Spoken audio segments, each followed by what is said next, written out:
አንተ ግን በጣም ነው እንዴ ሀብታም የሆንከው? በእቅድ ያገኘሽውን ሀብት በጸጋ ማስተዳደር ካልቻልሽ ሀብት አይደለም ማለት ነው። ያልተከፈተ ጭንቅላትና በዝላይ ላይ ያልተከፈተ ፓራሹት አንድ ነው። ኦኬ። ማንም ሰው ተወልዶ በጥንቆላ በምናምን አያመጣውም ሀብት ነው። በስራ ሀብት ይመጣል። ስራ መሰራቱን የምታውቀው በሀብት ነው። ሀብት ማምጣት አለበት። አዎ። ሰው ሲወለድ ሀብታም ሆኖ ነው የተወለደው። አዎ። ሁለቱ ግን በስራና በጥረት የሚገኙ ናቸው። አዎ። አንድ ሰው ራሱን ሲገዛ ጽኑ መሆን አለበት። ጽናት ያስፈልገዋል። በችግሮች የሚንበረከክ መሆን የለበትም። በጣም ብዙ ወጣቶች ባንተ ምክንያት ራያቸውን ሲያሳኩ አይቻለሁኝ። ሰላም የሌለው ሰው ሀብት ማስተዳደር አይችልም። የኔው በጥባጭ ይሆኑ። አሁን ብዙ ሰዎች በጣም ሀብታም ለመሆን ሰው ትንሽ ሰዓት ነው መተኛት ያለበት ምናምን ይላሉ። እኔ ደግሞ በቃ እንቅልፌን እንዴት እንደምወዳት። አንድ የአፍሪጌት በርድ ምድር ላይ ሳይነካ ለእንቁላል ብቻ ነው የሚወርዱት። ምድር ላይ ሳይነኩ ለ10 ወር ምናምን ይበራሉ አየር ላይ። The artist of all artists in the world is art of giving love to others. አሁን ሁሉ ሀብታም የሆንክ ልጅ በወጣትነትህ ምን ያህል እንቅልፍ ነው ያለ? በቀን ስንት ሰዓት ነው የምትተኛው? ቢኖርሽ ምግብ አንድ እንጀራ በላይ ልትበያት እሺ፣ ፖርሽንሽ በላይ ልትበያት እሺ። ምናልባት በወርቅ ሳህን ትበያለሽ፣ ግን ወርቁን ልትበያት እሺ።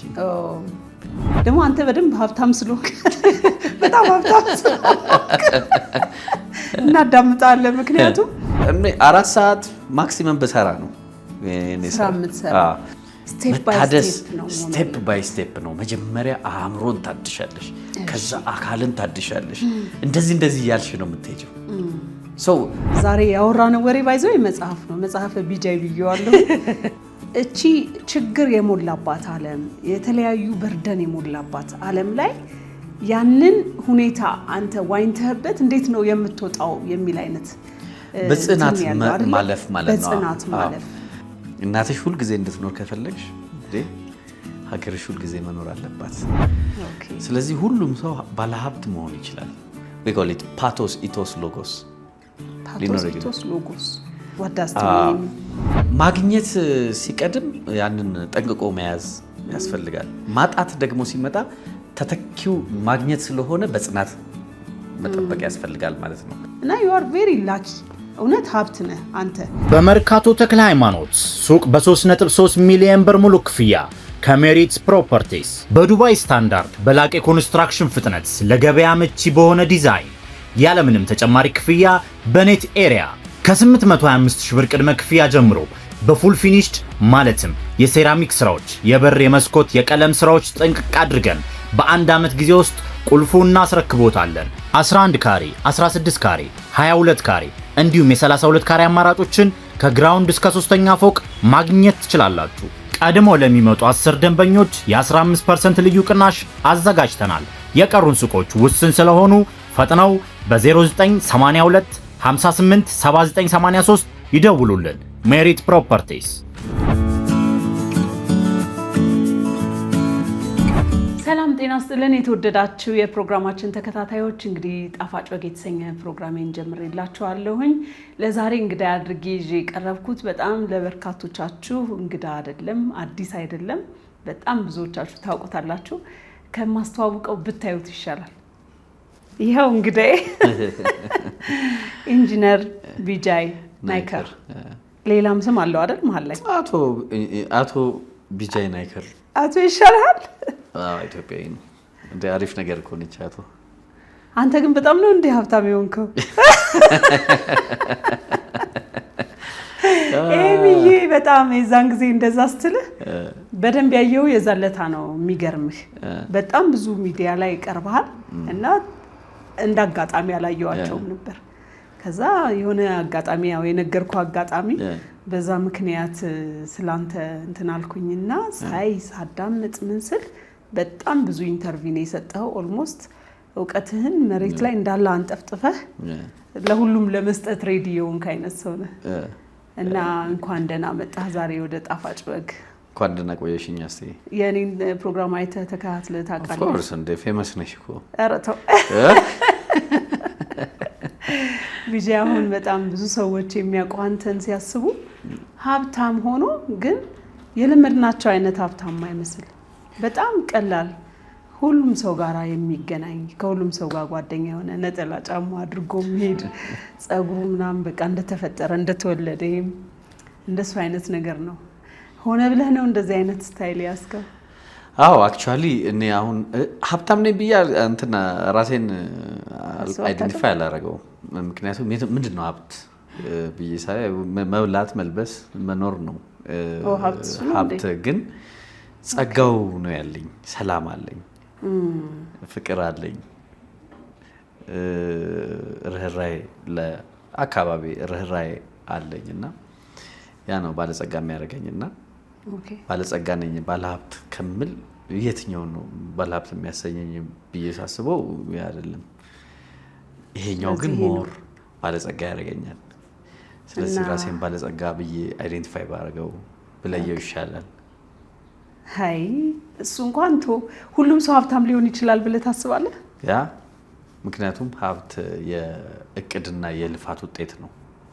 ጸጋ ደግሞ የልምምድ ውጤት ነው። እስቲ ለያይልኝ። ለምሳሌ ሀብት የሚገኝባቸው የተለያየ መንገድ አለ ብሎ በቃ በጣም ብዙ ሰው የሚለፋበት ነገር አለ። አንተ ደግሞ የራስህ በጣም እርግጠኛ የምሆነው ሀብት ያለ ልፋት ያለ ምናምን መገኘት አለመቻሉ ነው። ያለ እቅድ መገኘት አለመቻሉ ነው። ሀብት የሚገኘው በልፋት በእቅድ ነው። በጥንቆላ በምናምን አይገኝም። በእርግጠኝነት ይሄን በደንብ መናገር እችላለሁ። it's nothing ያኛው ምንም ስላልሆነ። ስለዚህ ሁሉም ሰው ባለሀብት መሆን ይችላል። በነገራችን ላይ ባለሀብትነት የማህበረሰብ የመለኪያ ደረጃ ነው። ለምሳሌ አንድ አካባቢ ላይ $1 ሚሊዮን ያለው ሰው አንድ በጣም ብዙ ሀብታሞች የምንላቸው ብዙ እንትኖች 1 ሚሊዮን እንደ ድህነት የሚቆጥሩ አካባቢ ላይ ቢሄድ ድሃ ነው። ይህ ነው። ስለዚህ ሰዎች ሀብትን ሊለኩ የሚችሉት እንደየአካባቢያቸው እንደሚኖሩበት ማህበረሰብ ነው። ሀብት እንደዛ ነው። ለምሳሌ አንዳንድ ቦታ ላይ ባለ ሬዲዮ፣ ባለ ጠፍር አልጋ፣ ባለ ቁምጣ መሆን ሀብት ሊሆን ይችላል። ሌላ ቦታ ደግሞ ከሌላቸው ስለዚህ በማነጻጸሪያ ነው ማለት ነው። ማነጻጸሪያ ነው። ያ ነው ሀብት የምንለው። መሰረቱም ደግሞ መብላት፣ መልበስ፣ መኖር ነው። መኖር መሰረቱ እሱ ነው። ከዛ በኋላ ደግሞ ያው ሌክዠሪ ይሄ ምንድን ነው የምንለው በአማርኛ በጣም ቅንጡ የተቀናጣ ምናምን ሲሆን ደግሞ ያንን መለያ ሊያደርገው ይችላል እንጂ እንደየ አካባቢው ማህበረሰብ ሀብት እንትን ይላል። ስለዚህ አንድ ሰው ሀብት ፈጥሮ ያንን ማህበረሰብ ለመድረስ ያስቀምጠውን ከሚጋጋጥ በአጭር መንገድ ሌላ ማህበረሰብ ስታንዳርዱ አቅሙን ሊወስነው የሚችለው ማህበረሰብ ጋር ሙቭ ማድረግ ይችላል ባለሀብት ለመሆን። ለምሳሌ 12,000 እንትን በግ ቢኖርሽ ማለት ነው። 12,000 በግ አንድ ቦታ እጅግ በቃ አካባቢው እንትን ሊያደርግሽ ይችላል። 10,000 ካላቸው 2,000 ስለምበልጥ ለምሳሌ መጀመሪያው ሀብታም ሊባል ይችላል። የሆነ ቦታ ደግሞ 7 በግ ያለው ሀብታም ሊሆን ይችላል። ባይዘው አንድ በግ የሌለበት ኤኒያው ሀብት ማህበረሰቡ የሚለካበት መስፈርት ነው። ማህበረሰቡ ነው ይሄንን የሚያስቀምጠው። ይሄ ሰው ሺሊየነር ነው፣ ሚሊየነር ነው፣ ቢሊየነር ነው፣ ትሪሊየነር ነው ብሎ የሚያስቀምጠው ማህበረሰብ ነው ስናየው ማለት ነው። አንተ ስራስን ምን ትላለህ? ሺሊየነር ነው፣ ቢሊየነር፣ ባለጸጋ ነኝ የምወስደው እኔ ኖርማሊ 145 በላይ ፋብሪካዎች የሰራቸው በዛ ስር የፋብሪካ ማሽኖች የሰራቸው እና በዛ ስር እነሱ ደግሞ ለስንት ሚሊዮን ሊሰሩ የሚችሉ በጣም በርካታ ውጤት ያላቸውን ማሽኖች ሰርታል አይደል? ያ እነዚህን ፋብሪካዎች አምርቶ መሸጥ እንደዚህ ማድረግ ምናምን የብዙ ሰዎችን ህይወት ሲለውጥ ታየዋለሽ። ግን ለኔ ኦልሞስት ያንን ሰዎቹ የተጠቀሙበትን ሁኔታ ስታዩ ከጥሩ ፍቅር ያረኩት ከጥሩ ይሄ ቀናነት ካረኩት አይበልጥም ገንዘብ ያገኘሁት። የሰጠኸው ፍቅርና ያበረከትከው ነገር ነው ሞላንተ እነሱ የሰጡኝ እኔ የሰጠኋቸው ነገር በፍቅር ሲለካ ነው ያኛውን ሀብት ባይኖረኝ ይሻላል። በገንዘብ የሚለካው ያ ነው ኦፍ ኮርስ። እሺ ይሁንልህ። ኤኒዌይ አሁን ቀጥታ ካንተ ጋር ሳወራ የተወለድክ የታደግክ እንዴት መጣህ ምናምን ያላልኩት በጣም ብዙ ጊዜ ሰራው ኢንተርቪው ስላለ ሰዎች በቂ መረጃ አላቸው ብዬ ነው የማስበው። ግን ሞር ስናወራ ያገኘሁት ነገር ይሄ በእጅ የማይነካ የማይዳበስ ሀብት አለ አይደል? የጥበብ ሀብት ለምሳሌ ያህል በጣም የሰፊ እውቀት ሀብት፣ የማሰላሰል ሀብት፣ እንደሱ አይነት ነገሮች አንተ ጋር በጣም ማት ነው ያየሁት። ለምሳሌ ያህል ሰው በእጅ የሚነካ የሚቆጠር ሀብት ኖሮት ሀሳቡን በደንብ ደግሞ መግለጽ ላይችል ይችላል። ብዙ ጊዜ ደግሞ ሰዎችን እንዲባንኑ እንዲነቁ ካሉበት የተዘጋ እንደዚህ አይነት ላይፍ ከሚመስል ተስፋ ሊሰጥ የሚችል እውቀት ሊሰጥ የሚችል ነገር የሚገኘው በንግግር ውስጥ ነው። እናንተ በጣም ብዙ የስነ ጽሁፍም ችሎታ እንዳለ የስዕል ችሎታም እንዳለ ገና ያልወጣ እንደገና ተናግረህም ደግሞ ሰዎችን የምታነቃበትና ይቻላል የሚል ነገር መንፈስ የምታካሄድበትን ነገር አይቻለሁ። ይሄን ሁሉ ሀብት ማኔጅ የሚደረግበት ጥበብ የሚል የራስ የሆነ የጸጋ በሚል ተንትነ ያስቀመጥካቸው ነገሮች አሉ። እነሱን እስቲ ሼር አድርገን። አሁን ብትንትን ያለ የሚመስል ነገር ነው የሰጠው፣ ግን በጣም በሚገርም ሁኔታ ገልጸሻል አይደለ? ስለ ሀሳብ እዛ ውስጥ አወራሽ፣ ስለ ጥበብ እዛ ውስጥ አወራሽ፣ ስለ ጸጋ አወራሽ፣ ስለ ስራ አወራሽ። እንደዚህ እና እነዚህን ነው የሚይዘው። አክቹአሊ እንደ 5 ጣት ቆጥራቸዋለሁ እኔ። ኦኬ፣ እነሱን ንገራቸው እስቲ ለጣፋጭ ወግ ኦዲየንሶች። በጣም ከዛ ውስጥ የሚመነዘር ነገር ነው የማየው። ኦኬ፣ ሀብት በእቅድና በስራ በልፋት የሚገኝ ነው የሚለውን እንወሰድና የውይይታችን መጨረሻ ሀብት እንዴት ይፈጠራል፣ ከዛ በኋላ ሀብትን እንዴት እናስተዳድረዋለን የሚለውን ኮምፓይል አድርጌ በዚህ ውስጥ ማምጣት እችላለሁ። እንደዚህ 5 ጣት አድርጌ ልውሰደው እና እችኛዋን ጣት ሀሳብ ልበላት፣ ይሄኛውን ጣት መላ ልበለው፣ ይሄኛውን ጣት ስራ ልበለው፣ ይሄኛውን ጣት ሀብት ልበለው፣ ይሄኛውን ጣት ደግሞ ጸጋ ልበለው። እንደዚህ ምስል ከሳች እንዲሆን ነው። አድማጮች ብዙ ጊዜ ከየት ወዴት መሄድ እንዳለብን አስቀድሞ ቢረዱ እያንዳንዱን ዲስከሽን እናደርጋለን። ስለ ትንሿ ጣት እንጀምር። የሀብት ምንጩ ሀሳብ ነው። የሀብት ምንጩ ሀሳብ ነው። ሀሳብ የሌለው ሰው ሀብት ሊኖረው አይችልም። መዝረፍም እኮ ሀሳብ ነው፣ መጥፎ ሀሳብ ስለሆነ ነው እንጂ ከሀሳብ ነው የሚጀምረው። ሀሳብ የትም ቦታ ነው፣ አየር ላይ ነው ያለው።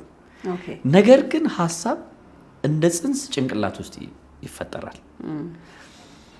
ሀሳብ የሰው ጭንቅላት ውስጥ የሚፈጠር ከሆነ ሀሳብ ሰው ነው ማለት ነው።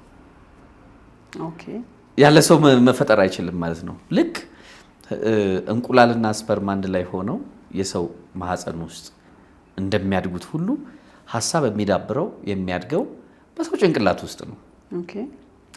ብዙ ሰዎች ሀሳብ ሲመጣላቸው ጭንቅላታቸው ውስጥ ጽንስ ያዙ ማለት ነው። ያንን ጽንስ ልክ ልጆች ተረክዘው እንደምንንከባከበው ሁሉ ፕሪናታል ኬር ቅድመ የወሊድ እንክብካቤ እንደምንሰጠው ሁሉ ለሀሳብ እንክብካቤ መስጠት መቻል አለብን ማለት ነው። ሀሳብ ትክክለኛን መሆኑን ሀሳብ ትክክለኛ አለመሆኑንና ሀሳብ መቼ እንደሚሞት ደግሞ ማየት እንችላለን። ሀሳብ ጭንቅላት ውስጥ ሲፈጠር ልክ ተክል እንደምትተኪው ሁሉ አፈር ውሃና ብርሃን እንደሚያስፈልገው ሁሉ ሀሳብ አንደኛ እምነት ብሊፍ ሊኖርሽ ይገባል። ሀሳብ በቃ ስታስቢው ልታምኝበት የሚገባ ሀሳብ መሆን መቻል አለበት። ሁለተኛው ስሜት የሚሰጥሽ መሆን መቻል አለበት። ኢሞሽን ልክ ሀሳብሽን ስታስቢው ጥሩ እምነት ስላለሽ ስለዛ ሀሳብ የሆነ ስሜት ደስ ሊልሽ ምናምን ሊያረግሽ ሊያነቃቃሽ የሚችል ስሜት ሊሰጥሽ የሚችል መሆን አለበት። ሶስተኛው ሀሳብ ዶዌብል ወይም ደግሞ ሊሰራ የሚችል መሆኑን ኢኔትሽ የውስጥሽ እንትን ሊገነዘበው ይገባል። ዝም ብሎ ቅዠት እንዳይሆን ማለት አዎ ልክ እንደ ብርሃን እንደ አፈርና እንደ ውሃ ሁሉ ሐሳብ ብሊፍ ካለው ትረስት የምታረጊው ከሆነ ኢሞሽን ከሰጠሽ ስሜት የሚሰጠሽ ከሆነ መስራት መቻሉን ልብሽ ወይም ደግሞ አእምሮሽ የሚያረጋግጠው ከሆነ ትክክለኛው ሐሳብ ነው ማለት ነው። ይሄን ትክክለኛ ሐሳብ ልክ ሕፃን ልጅ ተረግዞ እንደምትንከባከቢው ሁሉ ትንከባከቢዋለሽ። ስለዚህ ሐሳብ አቦርት እንዳያደርግ፣ እንዳይወርድ፣ እንዳይጨነግፍ የምታደርጊው ነገር አለ አይደለ? ያለ ጊዜው ሐሳብ የሚያስወርዱ ሰዎችም አሉ። ለምሳሌ ሐሳብ ስትነግራቸው ስለዚህ ሐሳብ እንደ ሰው ነው የሰው ጭንቅላት ውስጥ እስከ ተጸነሰ ድረስ ሰው ነው። አሁን ሐሳብ እምነት ስሜትና ስራን ከጠየቀ ይህንን ነገር እንዳያረግና ትክክለኛ ሐሳብ አለመሆኑን የምትረጀው አንደኛ እምነት ካልሰጠሽ ነው። ያልተረገዘ ሐሳብ ያልተለገዘ ልጅ እንደ ልጅ ልትቆጥሪ አትችይም። ልክ እንደዛ ስሜት የማይሰጥሽ ከሆነ እምነት የማይሰጥሽ ከሆነና መሰራት እንደማይችል አርገሽ የምታስቢው ከሆነ የሐሳብ አይደለም ማለት ያንቺ አይደለም ማለት ነው። ምናልባት የሌላ ሰው እርግዝና የኔ ነው እያልሽ እያሰብሽ ሊሆን ይችላል። ግን ሐሳብ ሆኖ ግን የሚጨነግፍበት ደግሞ ጉዳይ አለው። ትክክለኛ ሐሳብ ወደ ሀብት ይዞ ለመሄድ ያንን እንክብካቤ እንደምትሰጪው ሁሉ እንዳይሞት ደግሞ እንትን ማድረግ አለብሽ፣ እንዳይጨነግፍ መጠንቀቅ አለብሽ። ከመጀመሪያው ውስጥ አንደኛው ፍራቻ ነው። ሐሳብ እንዲጨነግፍ የሚያደርገው ትክክል። ፍራቻ fear is a byproduct of your past life። በዛ ሐሳብ ላይ ብዙ ሰዎች ሲሰናከሉበት፣ ሲወድቁበት፣ ሲጨነቁበት፣ ሲከስሩበት ምናምን ብሎ የፓስት ላይፍ ውስጥሽ ፕሪንት የሚደረግ ከሆነና እንዳለ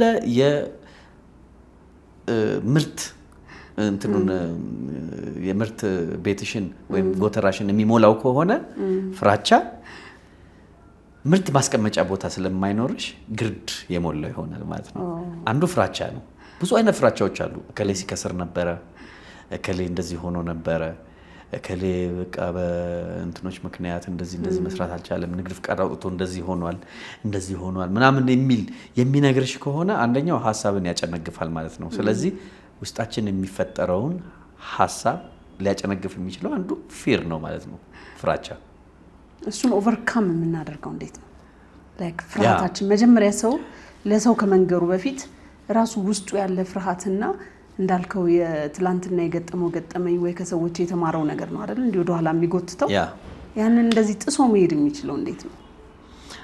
ይኸውልሽ አሁን ምንድን ነው መሰለሽ ፍራቻ ባይ ፕሮዳክት ኦፍ ዩር ፓስት ላይፍ ስል የአለፈ ታሪክ ግርድ እንጂ ምርት አይደለም ውስጥሽ የሞላው። ስለዚህ ግርድን አውጥቶ ምርት መሙላት ያስፈልጋል ማለት ነው አይደለ? ፍራቻ የትም ይፈጠራል። ያው ሰው እንደሆነ ሁሉ እንደ ሰው አትፍሩ አይባልም። ፍራቻ አለ፣ ግን ኢን ኤክስፔንስ ኦፍ ቱዴይ መሆን የለበትም። ዛሬህን ሊያስከፍል አይገባም። ገብቶሻል አለ? ዛሬን የሚያስከፍል መሆን የለበትም።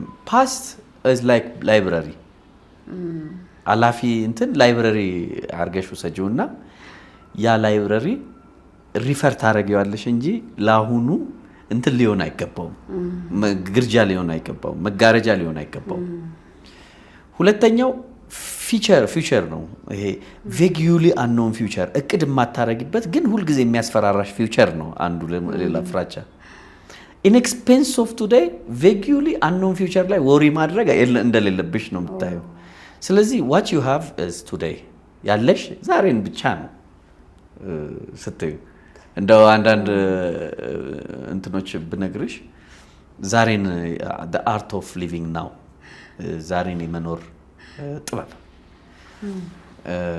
ሰዎች ለምሳሌ አንድ መካከለኛ እድሜ ያለው ሊኖር የሚችለው አንድ ሰው 70 ዓመት ነው ብዬ ልወሰድ።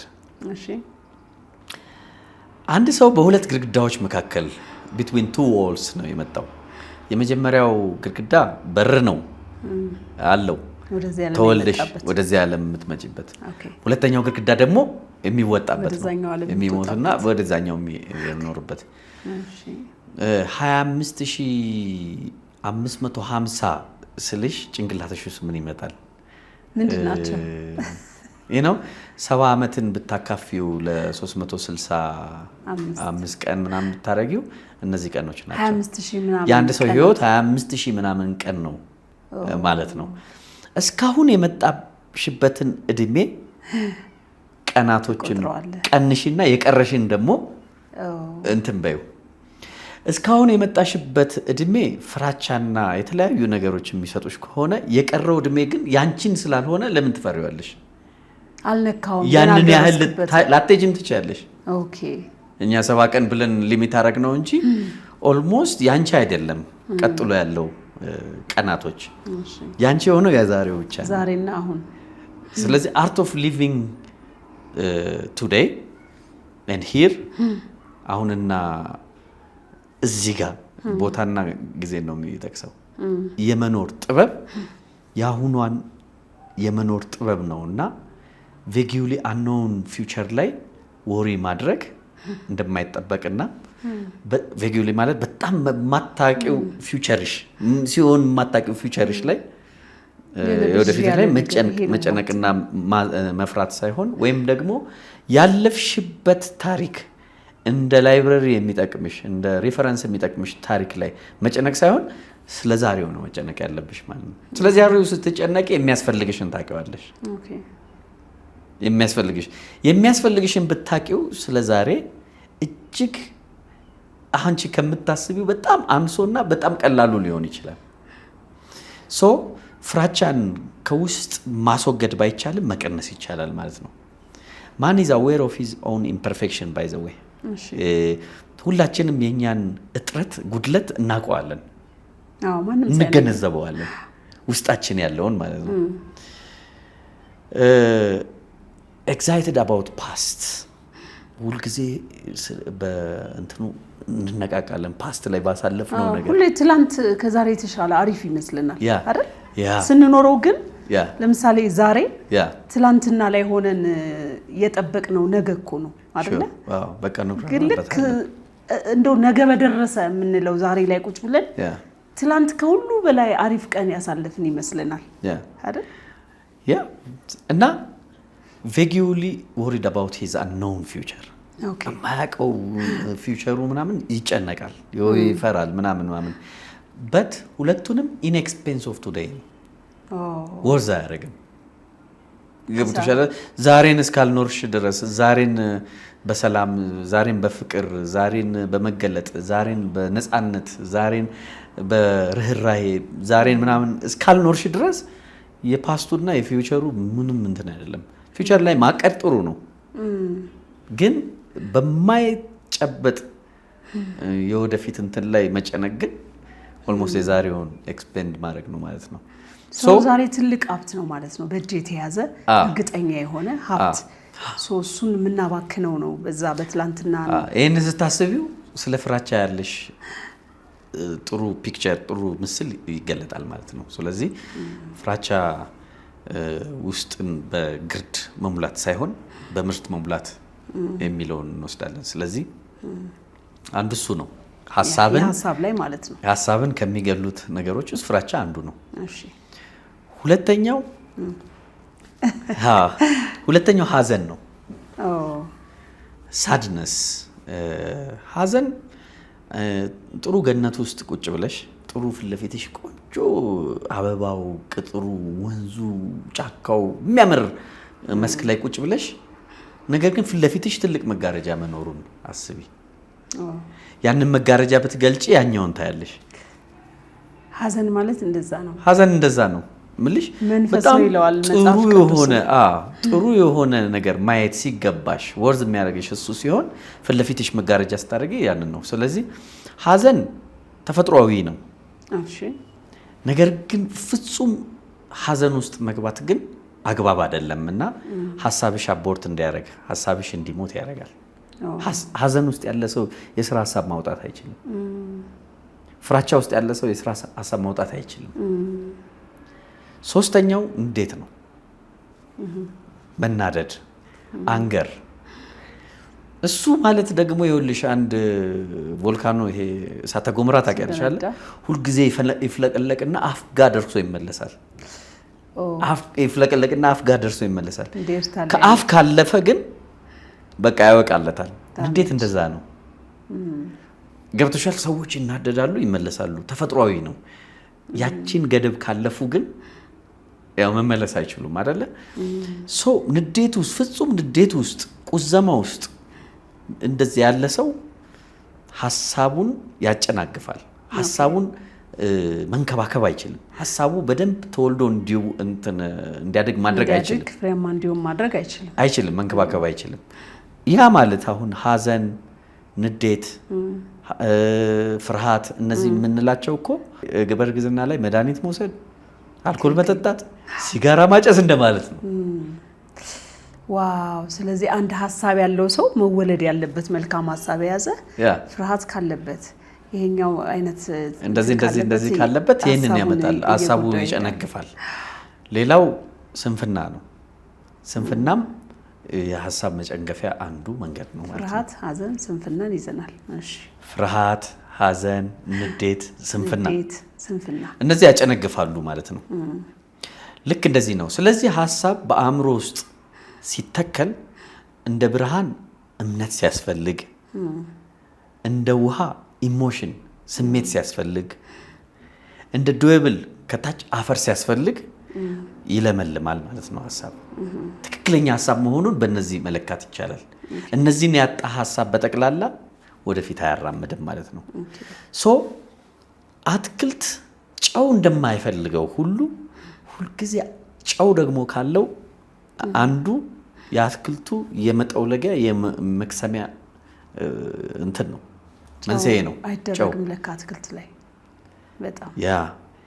ስለዚህ ጨው በተፈጠረው ሐሳብ በተጸነሰው ሐሳብ ላይ ጨው የሚነሰንስ ደግሞ ማህበረሰብ፣ ግለሰብ፣ ራስ አለ ማለት ነው። አንድ ሰው ዝም ብሎ መስታወት ጋር ሄዶ ምንድነው ሐሳቤ ምን ነበር ምናምን ብሎ ራሱን ቢያነጋገር ያውቀዋል። ባይዘው ፌስ ቱ ፌስ። ከዛ በኋላ ማን ነው ጨው? ምኑ ነበር ጨው? ሐሳብን እንትን ሊያደርገው እንዳያድግ የሚያደርገው እንዳይጸድቅ የሚያደርገው ምንድን ነው ብለሽ ስታስቢ አጠገብ ላይ ሁልጊዜ አትችይም የሚሉሽ ሰዎች ወይም ማህበረሰብ ሊኖር ይችላል፣ ወይ ደግሞ ራስሽም። ስለዚህ ሁልጊዜ ያንን ጨው ከየት እንደሚመነጭ እንትን ማድረግ ሐሳብን መንከባከብ ነው፣ አንዱ መጠበቅ ነው። ስለዚህ ሐሳብ ጭንቅላት ውስጥ እንደ ሰው ይፈጠራል ማለት ነው።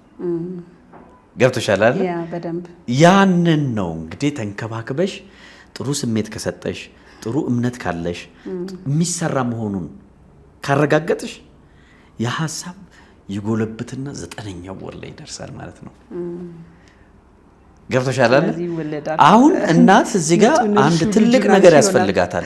ልጁ ከተወለደ በኋላ እንዴት እንደምትመግብ፣ እንዴት እንደምታሳድግ፣ እንዴት እንደምታስተምር ምን ያስፈልጋታል? ስኪል፣ ኖሌጅ፣ ዊዝደም እና አቲቲዩድ ያስፈልጋል ማለት ነው። ሁለተኛው ጣት ላይ ልንመጣ ነው። መላ ልጁ ተወለደ፣ ሐሳብ ተወለደ። ለምሳሌ እንደዚህ አይነት ነገር ነው የምሰራው ብለሽ ልትነሽ ትችያለሽ። ምሳሌ እንስጥ። ሳሙና ሰው ኪሱን ተሸክሞ አይሄድም፣ ሊኩዊድን ተሸክሞ አይሄድም፣ ግን እጁን መታጠብ አለበት። የሆነ ስቲከር ላይ የስቲከር አይነት ሳሙና አንዲት ልጅ ሰርታውም ስላየው ነው። ስቲከር አይነት ሳሙና ሰርተሽ ቦርሳሽ ውስጥ ብታስቀምጪና አንድ ስቲከር በጥሰሽ ታጥበሽበት ወረቀቱም እዛው ሊሄድ ይችላል። ያ ሐሳብ ነው። ሐሳብ ነው። ጭንቅላቷ ውስጥ የተጸነሰው ሐሳብ ነው። ይሄን ሐሳብ እንዴት እንደምትጠብቀው እንዴት እንደምትወልደው ከብዙ ነገር አሁን አንዳንድ ሰው ይመጣና ተይ ይሄንን ማን ይገዛሻል? ይሄንን ምን ይሄ ስታንዳርዱ እኮ ስለማይፈቅድ ምናምን እያለ ፍራቻው ሰርቼው ብከስርስ፣ ጥሬ ዕቃ ባላገኝስ፣ ገበያ ባላገኝስ ምናምን ብላ የምትከታቸው የፊውቸርም የፓስትም ኤክስፒሪየንሶች በጠቅላላ ይሄን ቆንጆ ልጅ ሐሳብ እንዲጨነግፍ ያደርጋል። ነገር ግን በደንብ አድርጋ ይሄንን ነገር አብስላ አእምሮ ውስጥ አሳድጋ ስትወልደው እንዴት ማምረት እንዳለባት፣ እንዴት መሸጥ እንዳለባት፣ ጥሬ ዕቃ ከየት ማምጣት እንዳለባት እስኪል ያስፈልጋታል። ኖሌጅ ያስፈልጋታል። እውቀት፣ ክህሎት፣ ጥበብ ዊዝደም ማለት ነው። ከዛ አቲቲዩድ አመለካከት ያስፈልጋል ማለት ነው። ሶ ሐሳብ ጭንቅላታችን ውስጥ እንደ ልጅ ከተፈጠረ በኋላ ያንን የተወለደውን ልጅ ማሳደጊያ መላ ያስፈልጋል ማለት ነው። ይሄ መላ ይሄ ነው፣ ስትራቴጂ ነው፣ ኖሌጅ፣ ስኪል፣ ጥበብ ዊዝደም የምንለው። ከዛ አቲቲዩድ ያስፈልጋል ማለት ነው። ወደ ሆነ ዳይሬክሽን ይዘሽው ትሄጃለሽ።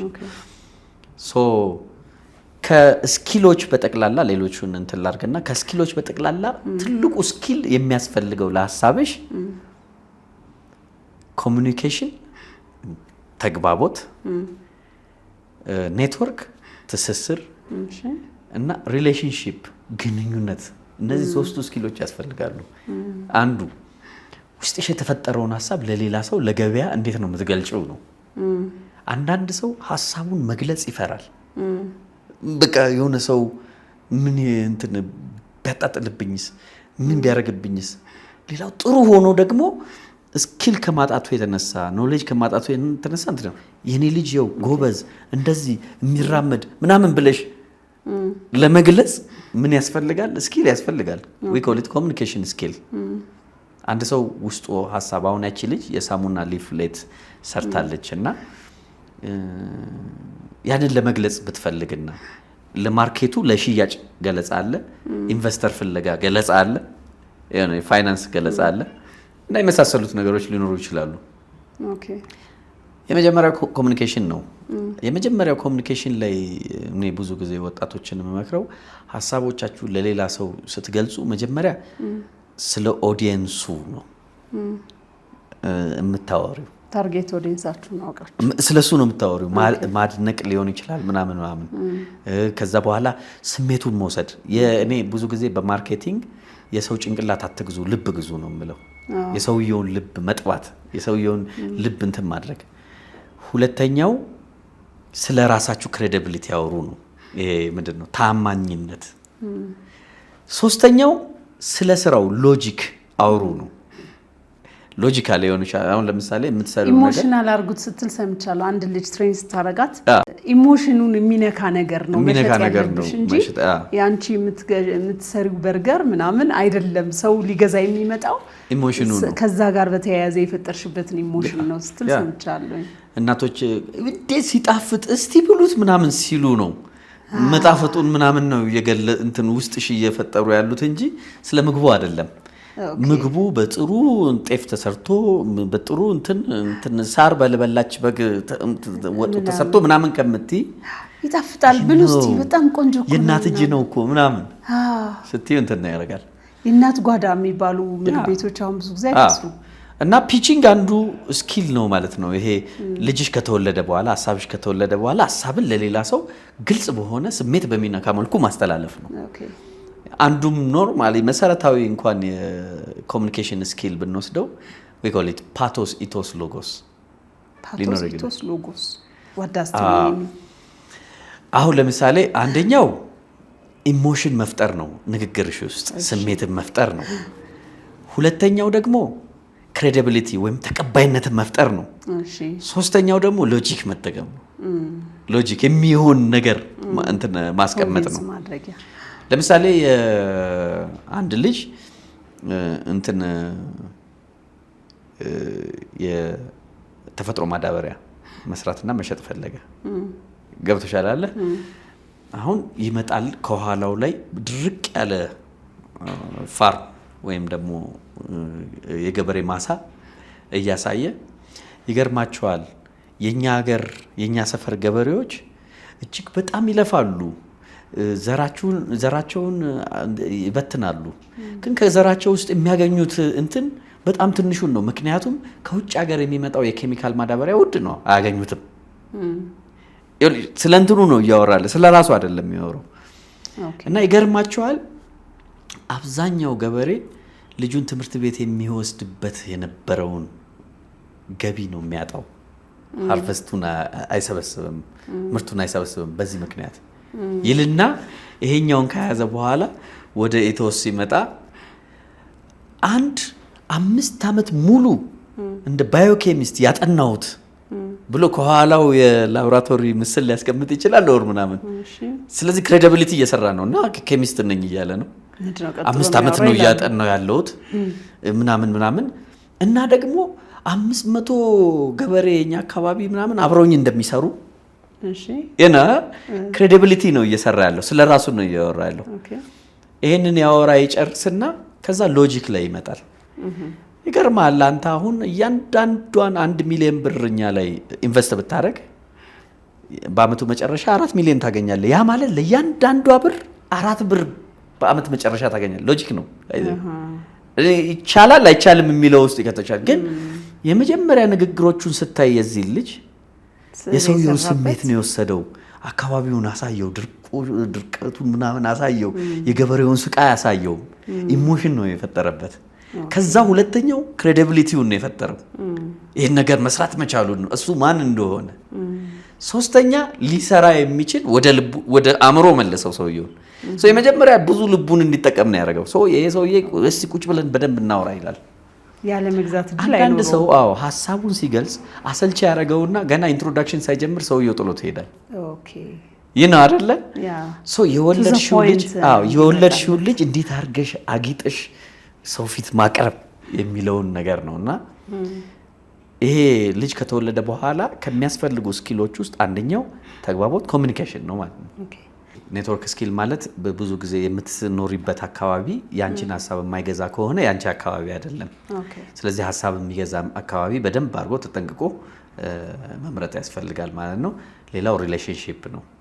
ከአንድ ንግድ ጋር ከአንድ ፓርትነር ጋር ሪሌሽንሺፕ ውስጥ ስትገቢ ሐሳብሽን ይዘሽ ስትገቢ ምን አይነት ሪሌሽንሺፕ ይኖራል? እሱ ሉዝ አድርጎ እኔ ጌን አደርጋለሁ፣ እኔ ሉዝ አድርጌ እሱ ጌን ያደርጋል፣ ወይም ዊን ዊን ነው ወይስ ሁለታችንም ዜሮ ሳም ጌም ነው ምንም ሳናገኝ የሚለውን እሱ ስኪል። ስለዚህ ልጅ ለማሳደግ ሐሳብ ጭንቅላትሽ ውስጥ የተፈጠረ ልጅ ለማሳደግ ስኪሎች ያስፈልጋሉ። ኖሌጅ ያስፈልጋል፣ ጥበብ ያስፈልጋል፣ ዊዝደም ደግሞ ነርቸርም ኔቸርም ነው። እስቲ እንዴት ነው? ከተፈጥሮ ታገኘዋለሽ። ላይክ ፊር ጂን ምናምን ብዙ ጂኖች አሉን አይደለ? ከሲወርድ ሲዋረድ የመጣ ዝም ብሎ የምታውቂያቸው የመንፈስ እንትን ዊዝደሞች አሉ፣ ደመነፍስ። ከዛ በኋላ ደግሞ አካባቢው የሚያስተምርሻል። ከቤት ከምን እያየሽ የምታመጫቸው ጥበቦች አሉ። ሌላው አቲቲዩድ ነው። ስለዚህ ሐሳብ ጭንቅላትሽ ውስጥ ተፈጠረ። መላ አሁን ለምሳሌ ስኪል ተምረሽ ወይ ሰልጥነሽ ትምህርት ተምረሽ ልታገኙ ትችያለሽ። ጥበብ እንደዚሁ ነርቸር ኤንድ ኔቸር ሆኖ በተፈጥሮም ወይ በአካባቢው እንድታገኙዋለሽ። ሌላው አቲቲዩድ ነው። በቃ ለአካባቢው ከዚህ ወደዚህ ሄዳለው ነው እና ሁለቱን ስታያቸው ወደ ሶስተኛው ጣት እንገባለን። ወርክ ሐሳብ አለሽ፣ አሁን ጥበብ አለሽ ወይም ደግሞ መላ አለሽ። ባለ ሐሳብ ሆንሽ፣ ከዛ በኋላ ደግሞ እማመላ ወይ አባመላ ሆንሽ ማለት ነው።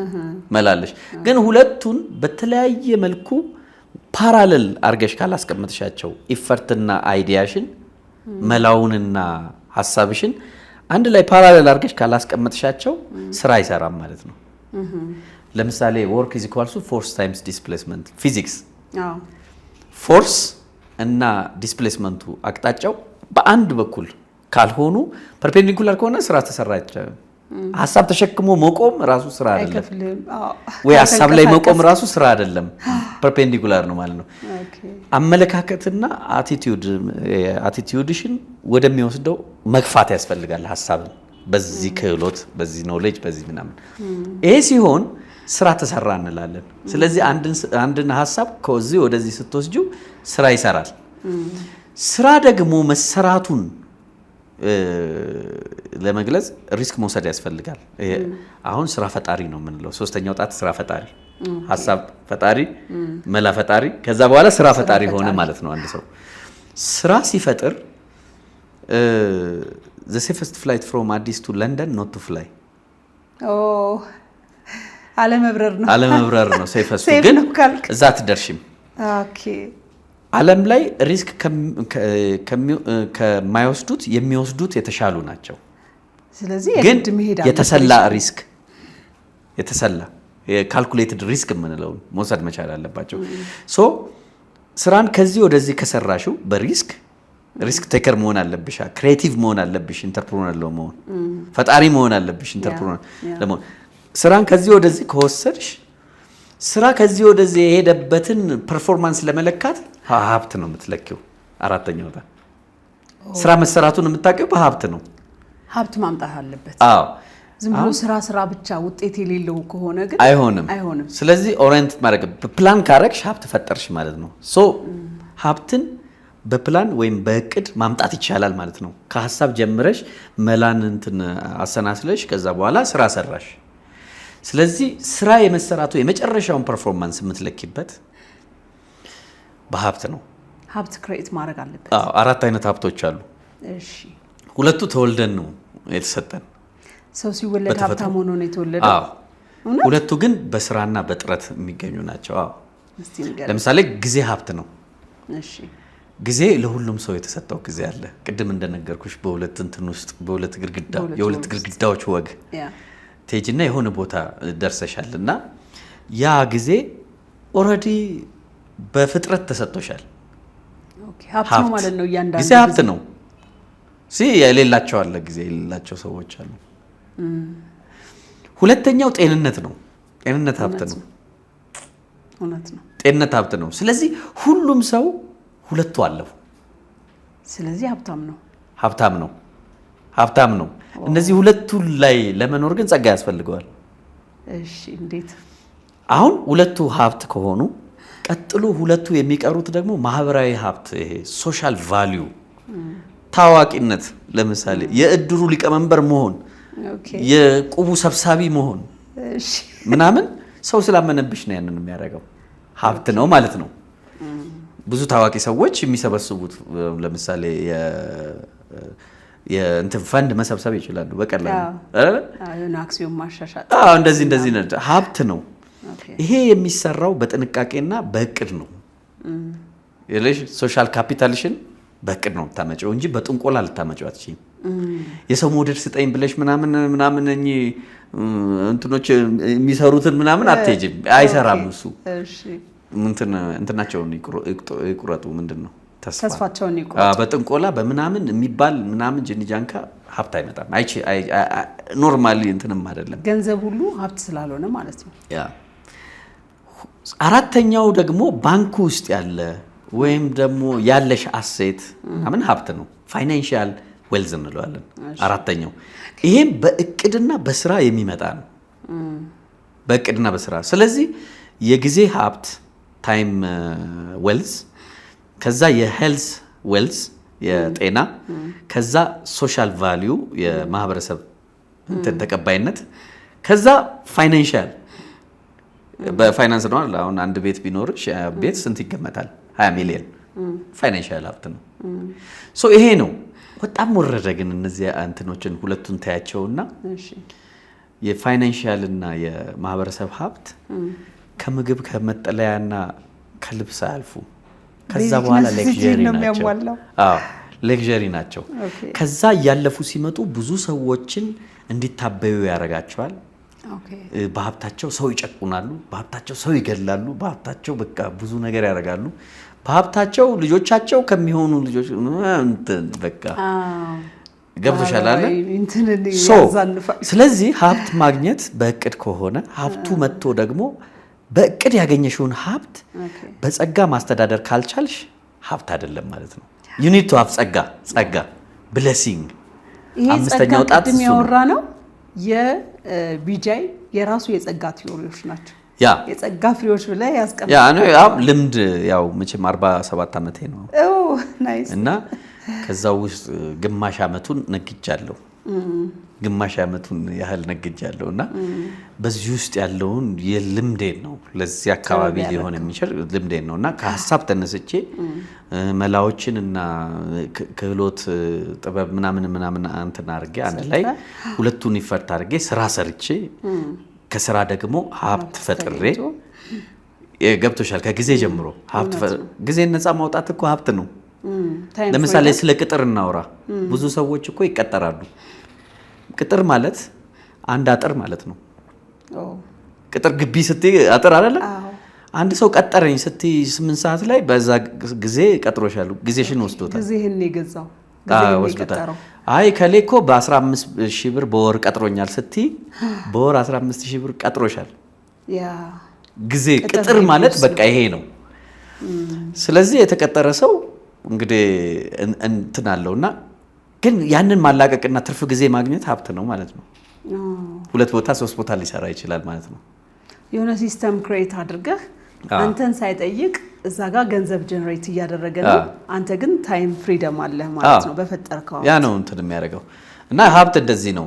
ስለዚህ አብዛኛውን 2ቱ ሀብቶች ላይ 4ቱ ሀብቶች ላይ ይቅርታ ጸጋ ከሌለሽ እነዚህ እንደ ሀብት እንትን አደረገው። ሰዎች ራሳቸውን ካላከበሩ እድሜያቸውን አያከብሩትም። እስቲ እንዴት ነው? ለምሳሌ እንደ እድሜሽ መኖር ወይም ደግሞ 50 ዓመት ነው የምኖረው ብለሽ እንደ 50 ዓመት መኖር። አንዳንድ ሰው 5 ደቂቃ ሊኖር ይችላል። 50 ዓመት አስቡ። ኦኬ ሀብቱን አባክኖታል ማለት ነው። ይሄ ነው እዛ ረጅም እድሜ ውስጥ የኖረው 5 ዓመት ብቻ ያልከኝ እድሜውን የሚያሳጥር ነገር ያደርጋል ማለት ነው። ጭንቀት ፊዚካሊ ሜንታሊ። ኦኬ ራሱን ያላከበረ ሰው ያው ጊዜውን አንተ ስትኖር ነው ብቻ ያንኛውን ያሰብከውን ነገር ሁላ መከወን የምትችለው። እና ይሄ ነው አንዱ። ሁለተኛው ደግሞ ጤንነት ነው ምልሽ። እጅግ በጣም ገንዘብ ስትሰበስቢ ኖረሽ ግን ኩላሊትሽ ፌል ካረገ በኋላ ኩላሊት የማይገዛ ገንዘብ ምን ያደርጋል? ለታለው እንዳት የሰው ሰውነት ማለት በጣም ትልቅ የኬሚካል ኢንዱስትሪ ማለት ነው። ኦኬ ግብአት ይወስዳል፣ ያንን ፕሮሰስ ያደርጋል። ከዛ የሚጠቀመውን ለሰውነቱ ለምኑ ይጠቀማል። ከዛ የሚያስወጣውን ደግሞ በስነ ስርዓት ያስወጣል አይደለ? አንቺ የራስሽ ቤስት ሲኦ ካልሆንሽ ሌላ ኢንዱስትሪ መምራት ምንም ጥቅም የለውም። መጀመሪያ ሰልፍ ገቨርናንስ ያስፈልጋል ማለት ነው። ሶ እዚህ ጋር ስታዩ ስራ የን ሀብት የሚያመጣ ከሆነ ይሄ ሀብት ደግሞ እነዚህ 2ቱ ሀብቶች መጀመሪያ ከተሰጡሽ እነዚህን መቆጣጠር እነዚህን ማስተዳደር ያስፈልጋል ማለት ነው። እነዚህ የምታስተዳድሪው በጸጋ ነው። ጸጋ ፍሬዎች አሉት። እኔ መጀመሪያው የጸጋ ፍሬ ብዬ የምወስደው መገለጥን ነው። ኢንላይትመንት፣ ለነገሮች ክፍት መሆን፣ ማየት፣ መገንዘብ፣ ኢንቫይሮንመንቱን ስካን ማድረግ ይህ ነው አይደለ? ኮግኒቲቭ ስኪልሽን መጠቀም፣ ኢሞሽኖችሽን መጠቀም፣ አንዳንዴ የራስሽን ደግሞ እንትንሽን መጠቀም። እነዚህ ራሳቸው አንድ እንትን ናቸው። አንድ ያዢ እኮ እንዴት ነው መገለጥ የሚለው ላይ ለምሳሌ እሷ ላይ ትንሽ እንድንቆይ ይፈልጋል። ከምን ምንድን ነው የሚገለጠው ወይ ደግሞ እንዴት ነው የሚገለጠው? ለምሳሌ በሀብትሽ ሌላ ሰው የምትጨቁኝ ከሆነ አግባብ አይደለም ብያለሁ አይደለ? ሰዎችን መጨቆን አግባብ እንዳልሆነ መረዳት መገለጥ። ኦኬ you know and work for that። በአንተ ምክንያት ደግሞ ሌሎች ሲበራላቸው ማየት ያ በቃ ያንቺ እንትን ማንጸባረቅ መቻል አለበት ለሌሎች። ስለ ፍቅር ስለ ሰላም ላይ ስንገባ ነግርሻለሁ። እሺ አንዱ መገለጥ ነው። ሁለተኛው ነፃነት ነው። ፍሪደም የምንለው የጸጋ ፍሬ ሁለተኛው ነፃነት ነው።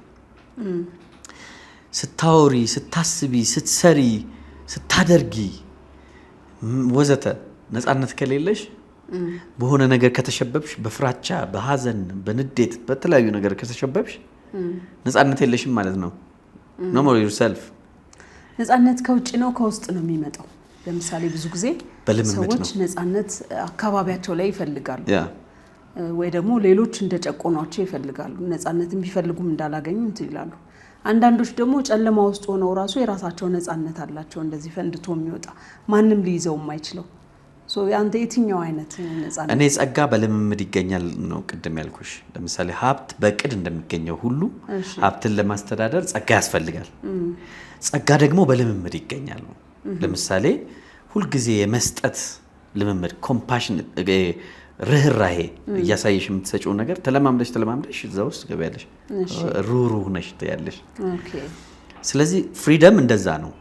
የልምምድ ውጤት ነው። ማንም አይሰጥሽም፣ ራስሽ ነሽ። ሁሉም ሰው የራሱ አቅም ካፓሲቲ ያለው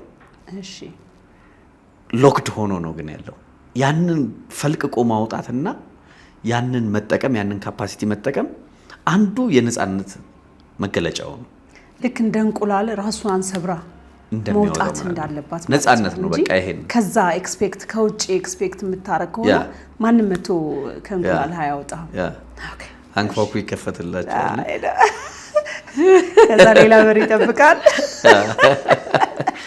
ለማንኛውም የጸጋ አንዱ ፍሬው ነፃነት ነው ነፃነት ለአንድ ሰው ያስፈልገዋል ኦኬ ነፃነት ኢንተርፕረነርሺፕ ደግሞ ኦቶኖሚሲቲን ይፈልጋል ራስን ችሎ ማስተዳደር አቅም መፍጠር መወሰን ምናምን እንትን ይፈልጋል የሐሳብ ነፃነት እንደዚህ ያስፈልጋል ከዛ ሶስተኛው ደግሞ ፍቅር ነው ኦኬ ራሱን የማያፈቅር ሰው ምልሽ ለራሱ ክብር የሌለው ሰው ሌላ ለሰው ሊያፈቅር አይችልም ባይ ዘ ዌይ ሊደርሺፕ ከራስ ነው የሚጀምረው ቅድም እንዳልኩሽ ቤስት ሲኦ ኦፍ ዩርሰልፍ መጀመሪያ ያንቺ ኢንዱስትሪ ነው ከነገርኩኝ የዛ ኢንዱስትሪ ቤስት ሲኦ ከሆንሽ የሌላ መሆን ትችያለሽ ራሱን ያልገዛ ሰው ሌላ ሰው እንዲገዛ አይመከርም ብቁ አይደለም ማለት ነው ስለዚህ አንዱ የጸጋ ፍሬ ፍቅር ነው The artist of all artists in the world is art of giving love to others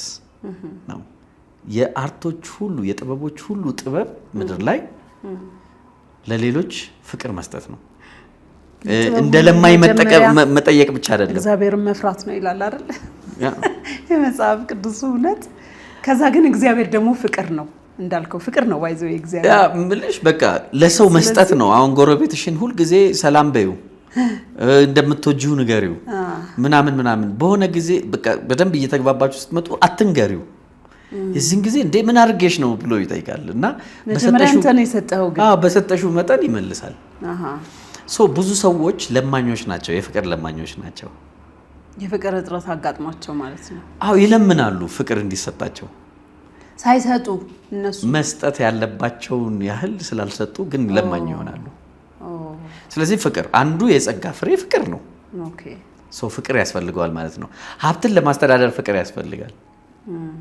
ገብቶሻል አሁን ያልኩበት እንትን እሱ ነው ቀጥሎ ፒስ ነው ሰላም ሰላም አንዱ ትልቁ የአእምሮ ሰላም የራስ ሰላም get into your center of sphere በዚህ በጣም ኖይዚ በሆነ ወርልድ ውስጥ የራስን የሆነ ሰላም ማረጋገጥ መጠበቅ ከዛ የሌሎችን ማረጋገጥና መጠበቅ ነው ኦኬ ሰላም የሌለው ሰው ሀብት ቢያስተዳድር ማስተዳደር አይችልም የኔው በጥባጭ ነው ሰላም ያጣ ሰው እኮ እንዴት ሀብት ያስተዳድራልና ሳይወራ ራሱ ይበጠብጣል በሀብቱ በቃ ሰይፍ ነው የሚመዘው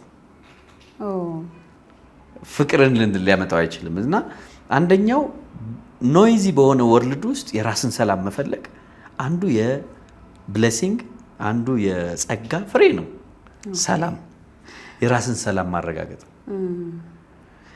እንደ ወንዝ የሚፈስ ሰላም ሊኖረው ይገባል አንድ ሰው ጊዜ እንደ ጅረት የሚወርድ ምንሽ ደረቅ መሆን የለበትም ምንጩ ግን ከየት ነው እሱ ሰላም እኔ አሁን ያው ማለት ስፒሪቹዋል እስካሁን ድረስ ብትነግሪኝ ምናምን እኔ የልምምድ ውጤት ነው እያልኩ ነው የማልፈው ብሌሲንግ ሀብት የቅድ ውጤት ከሆነ ጸጋ የልምምድ ውጤት ነው ኦኬ ተለማመዱት ነው የምለው ፍቅርን ተለማመዱት ሰላምን ተለማመዱት መገለጥን ተለማመዱት ነፃነትን ተለማመዱት እያልኩ ነው የምሄደው መለማመድ ነው ከዳበት እንትን ያስፈልግም አሁን ለምሳሌ እኔ እውነት ለመናገር ክራይስት የኔ የሰላም ምንጭ ለምሳሌ ያለ በቃ እንደ ጅረት የሚፈስ ወንዝ በቃ ስለሱ ሳስብ ከሱ የተማርኩትን ነገር ሳስብ በቃ ጥልቅልቅ ያለ ሰላም የሚሰማኝ እና እንዳልከው ቅድም በዚህ ኖይዚ በሆነ ዓለም ውስጥ የራስን ሰላም ፈልጎ ማግኘት ያልከው ውስጥ እሱ ጋር እንደዚህ ኮኔክት አደረጋለሁ ብዙ ጊዜ እንደዛ ይባላል get into your center of peace የሰላም ሴንተር ሴንተር ውስጥ ግቢ ያ የሰላም ሴንተር አንቺ ጋር ኢየሱስ ሆኗል ልክ እንደዛ ማለት ነውና የልምምድ ውጤት ነው እኮ እሱ ካልተለማመድሽው ጸሎትን ካልተለማመድሽ እንዴት ነው የምትለማመጂው ነገር ነው ጸጋ ኮምፓሽን ርህራሄ ለሰዎች መራራት የልምምድ ውጤት ነው ባይዘው ልግስና የልምምድ ውጤት ነው ማዘን ለሰዎች የሐዘኔታን እጅ መዘርጋት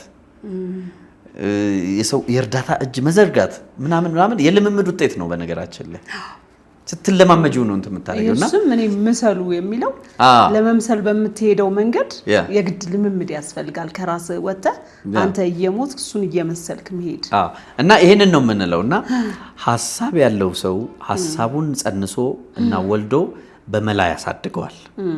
በመላ ያሳደገውን ሐሳብ በስራ ያዳብረዋል። በስራ ያዳበረውን ሐሳብ ወደ ሀብት ይቀይረዋል። ሀብት በእቅድ መጣ ማለት ነው። በእቅድ ያመጣውን ሀብት በልምምድ ጸጋ ያስተዳድረዋል። ለአካባቢው ለራሱ ምናምን ለምን መሰለሽ ቢኖርሽ ምግብ አንድ እንጀራ በላይ ልትበያት እሺ ፖርሽንሽ በላይ ልትበያት እሺ ምናልባት በወርቅ ሳህን ትበያለሽ ግን ወርቁን ልትበያት እሺ ያለ እንደዛ ነው። ሁለተኛ ልብስ ትለብሻለሽ ሀፍረተ ስጋሽን ከዛ በኋላ ደግሞ ከብርድና ከምናምን ይከላከልልሻል አስፈላጊው ቤዚክ ኒድስ ስለሆነ ምናልባት ልብሶችሽ በጠቅላላ በእንቁና በወርቅ የተንገጠገጡ የተለበጡ ሊሆኑ ይችላሉ ግን ከቆዳሽ ጋር መሰፋት አይችሉም። ባለ 12 መኝታ ክፍል ሊኖርሽ ይችላል 12ቱም ውስጥ በአንድ ሌሊት ልታድሪያችም ዴፊኒትሊ ገብቶሻል አለ የሀብት ዴፊኒሽን ምግብ መጠለያና ይሄ ሆኖ ከዛ በኋላ ያለው ይሄ ምንድነው ሌክዠሪ ነገር ምናምን ታስቢበታለሽ እንጂ ከራስሽ ፖርሽን በላይ መሄድ አትችይም። ስትሞቺ እኩል ናችሁ። ስለዚህ መሞት መቻልን እጅሽ መዝገን የሚችለውን ድረስ መዝገን መቻልን የተረፈው ደግሞ ለሌሎች ጸጋ መሆኑን ለሌሎች መጠቀሚያ መሆኑን መረዳት መቻልን የሚያላብስሽ ጸጋ ነው። በጣም ትክክል። የጸጋ ፍሬዎች ከሌሎች ግን እንዴት ትሆኛለሽ? ስለዚህ ብዙ ሰዎች ሀብት ይኖራቸዋል ባንካቸው ላይ ትልልቅ ከምረው ምናምን ይላሉ አንድ ቀን ጥለውት ሲሄዱ የነሱ አይደለም። so the art of living now ስል unlocking inner locked capacity ላለው ነው ውስጥሽ ያለውን አቅም የተዳፈነ አቅም ገልጦ መውጣት አንዱ ይሄ ነው። በጸጋ ነው የሚሆነው።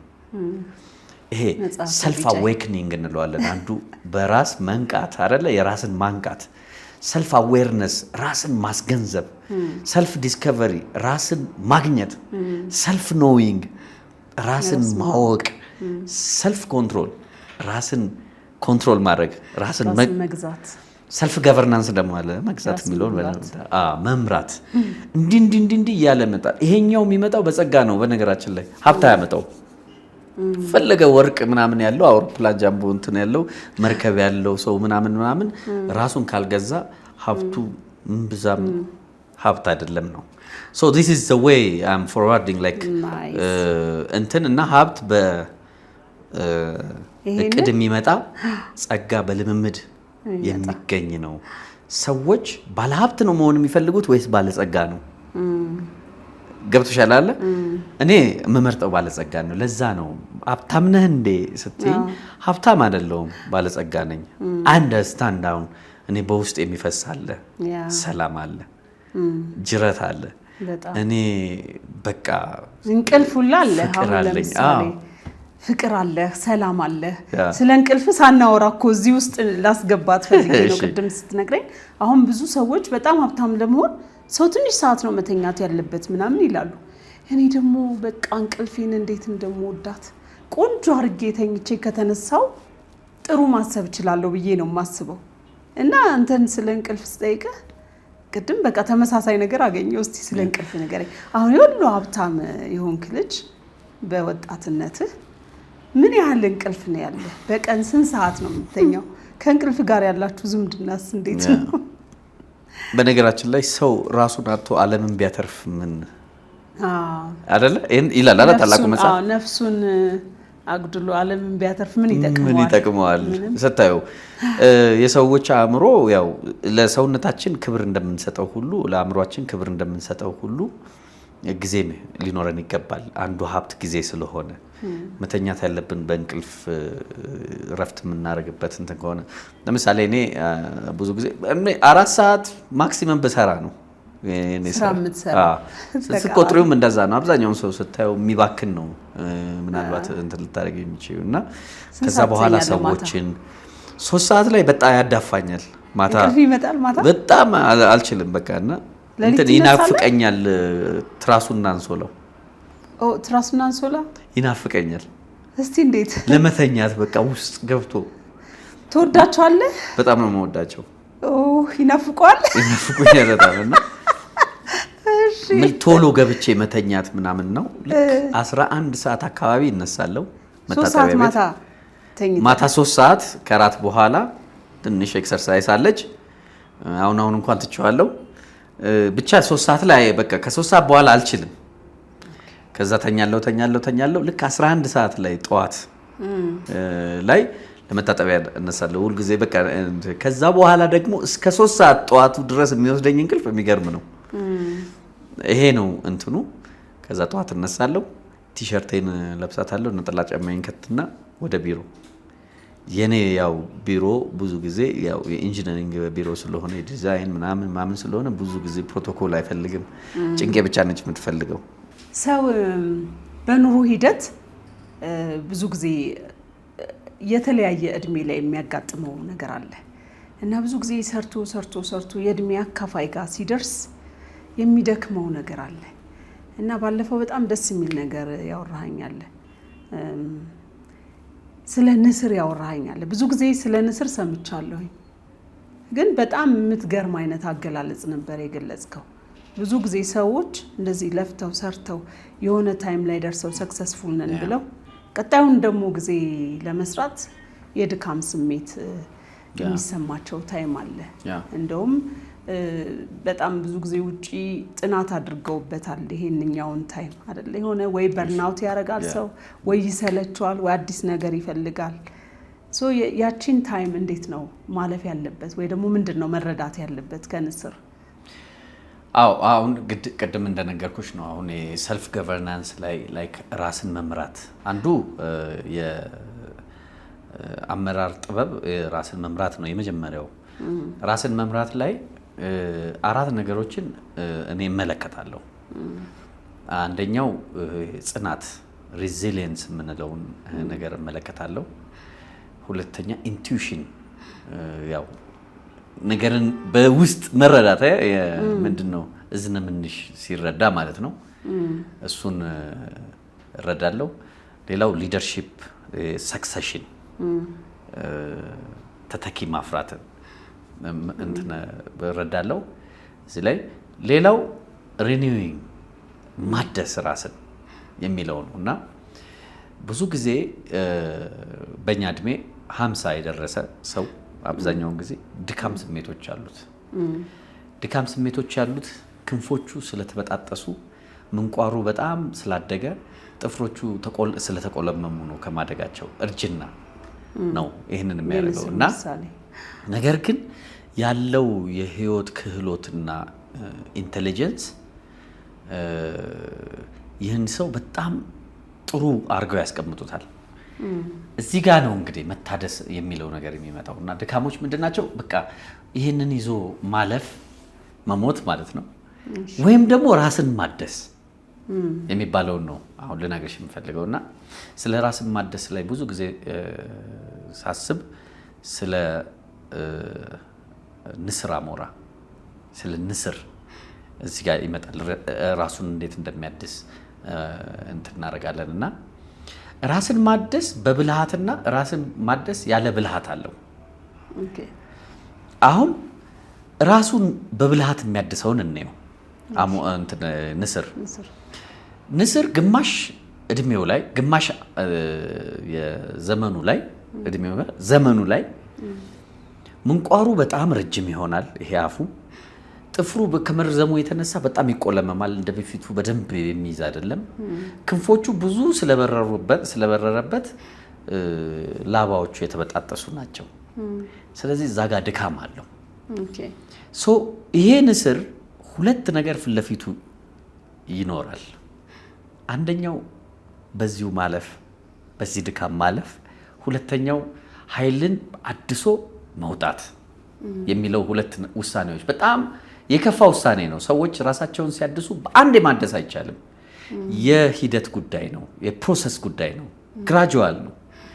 ስለዚህ ይሄ ንስር ራሱን ማደስ መረጠን በል ሁሉንም ራሱን ከነቃቀለ አሁን ለምሳሌ ምንቋሩንም ነቅሎ ክንፉንም ከነቀለ ጥፍሩንም ከነቀለ እንደ ምድር አይጥ ይሆንና አይጥ የሚያድናቸው እንስሳ ሁሉ አድነውት ይበሉታል። ነገር ግን በፕሮሰስ ራስን ማደስ በጣም መራራውን የሆነ ጉዞ ለመጓዝ መወሰን ራስን ማደስ ይጠበቅበታልና የመጀመሪያው እድሳት ምንቋሩን መንቀል ነው። ይሄን ምንቋር መስበር ነው። ይሄ ጠማማው ከዛ ጊዜ ይፈጅበታል። ምናልባት 2 ወር ምናምን ሳይንስ ምናምን እንደዚህ ያወራል። ጊዜ ይፈጅበታል። ያኛው እስኪ በቅል ድረስ እንደ ምድር ዶሮ ይሆናል። እየለቃቀመ ነው የሚበላው። ችግር ሲኖርበት ወደ ላይ እየበረረ ችግሮቹን ያሳልፋል። እንደዚህ ትንሽዬ እየበረረ ምንቋሩ እስኪ በቅል ምንቋሩ ከበቀለ በኋላ በፊት ከነበረው ምንቋር የተሻለና ጠንካራ ምንቋር ይበቅልለታል። ስለዚህ አሁን አንድ ይሄኛውን አገኘ። ሁለተኛ እንትኑን ነው የሚነቅለው፣ ጥፍሩን ያጋጨ ምናምን ጥፍሩን ይነቅለዋል። ስለዚህ ዘሎ የሆነ ነገር አንቆ መብላት አይችልም። ግን እዚህ ጋር እንደ ምድር ይሄ አሞራ እንትን አላለ እንደዚህ በጭቆ የሚበላ ይሆናል። እንትን ይራመዳል ግን ይዞ አይሄድም። ስለዚህ ምንቋሩን በመጠቀም እያደነ ያው ያንን ጨለማ ያልፋል። ጥፍሩም እስኪበቅልለት ጊዜ ይፈጃል። የዛኑ ያህል ጊዜ ይሄዳል። ጥፍሩና አፉ ከምንቋሩ አዲስ ሆኖ ከበፊቱ የተሻለ ሲሆኑ አሁን እንግዲህ መራራው ወደ ላይ መብረር በማይችለው ነገር ላይ ይመጣል። የሱ ባህሪ በሆነው በመብረሩ ውሳኔ ይመጣል። ያ ማለት የተበጣጠሰውን ላባ መነቃቀል ነው። ሶስተኛ ስቴፕ ላይ ነው። ሶስተኛ ስቴፕ ይነቃቅልና እንግዲህ እንደ ምድር በግ ይሆናል ማለት ነው። ገብቶሻል አይደል? መብረር አይችልም። እየሮጠ ምናምን የሆነ ነገር እየያዘ እየቦጨቀ እየበላ ምናምን እንጂ መብረር አይችልም። ነገር ግን ይህንን እንትን ሲያደርግ የሚኖርበት እንትን ውስጥ ሁሉ ጎሬ ውስጥ ይሆናል ማለት ነው። ተደብቆ ሆናል። ስለዚህ ያ እስኪበቅል ድረስ ይሆናል። ከዛ በኋላ ክንፉ ያንን ፕሮሰስ ያንን ጊዜ ጠብቆ ከበቀለ በኋላ ይህ የታደሰ ማንነት የታደሰ አቅም ይዞ አዲስ ንስር ሆኖ ይመጣል። በጣም የሚገርምሽ የመጀመሪያው ንስር የሚበርበት ከፍታ ትንሽ ነው።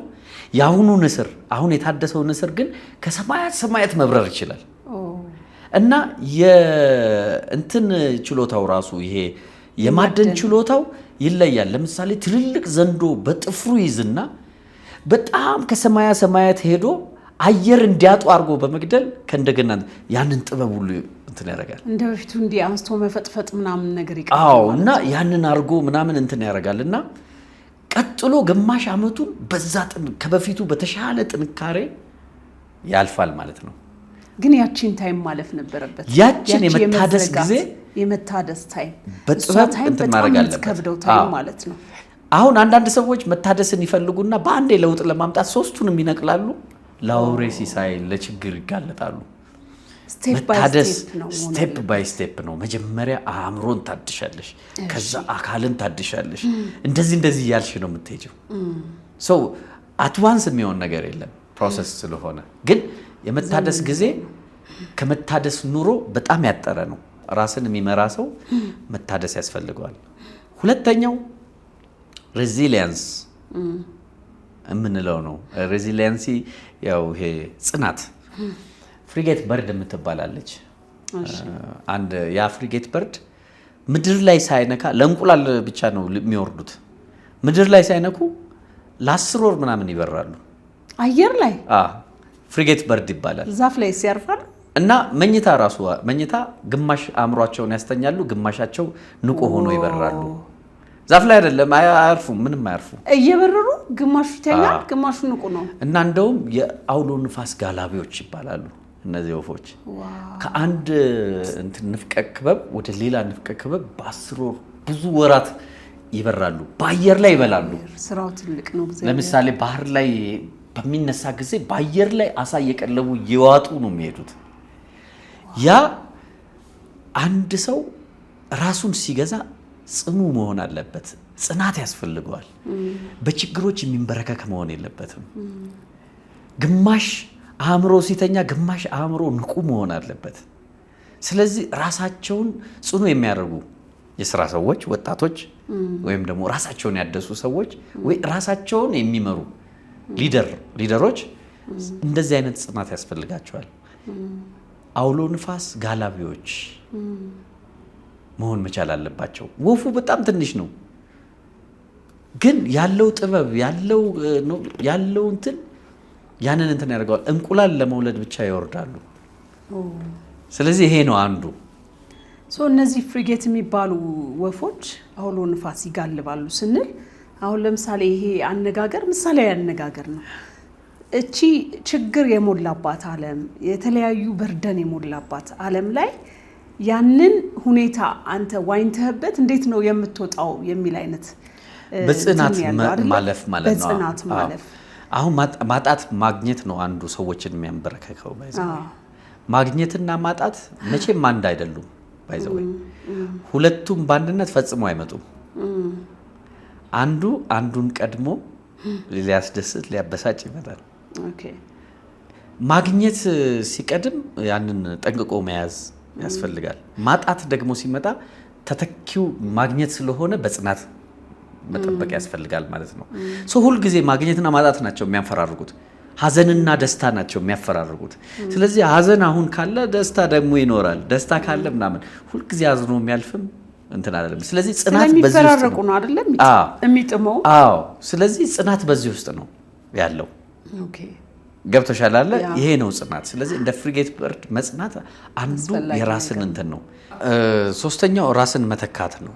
ራስን መተካት አሁን ቁሪ የሚባሉትን እንትኖች ትዝ ይሉሻል? ድሮ ሰማይ ላይ ተኝተን የምናያቸው እንደዚህ በሰልፍ የሚሄዱት ወፎችን ታውቂያቸዋለሽ? ከትምህርት ቤት ተለቀቁ የምንላቸው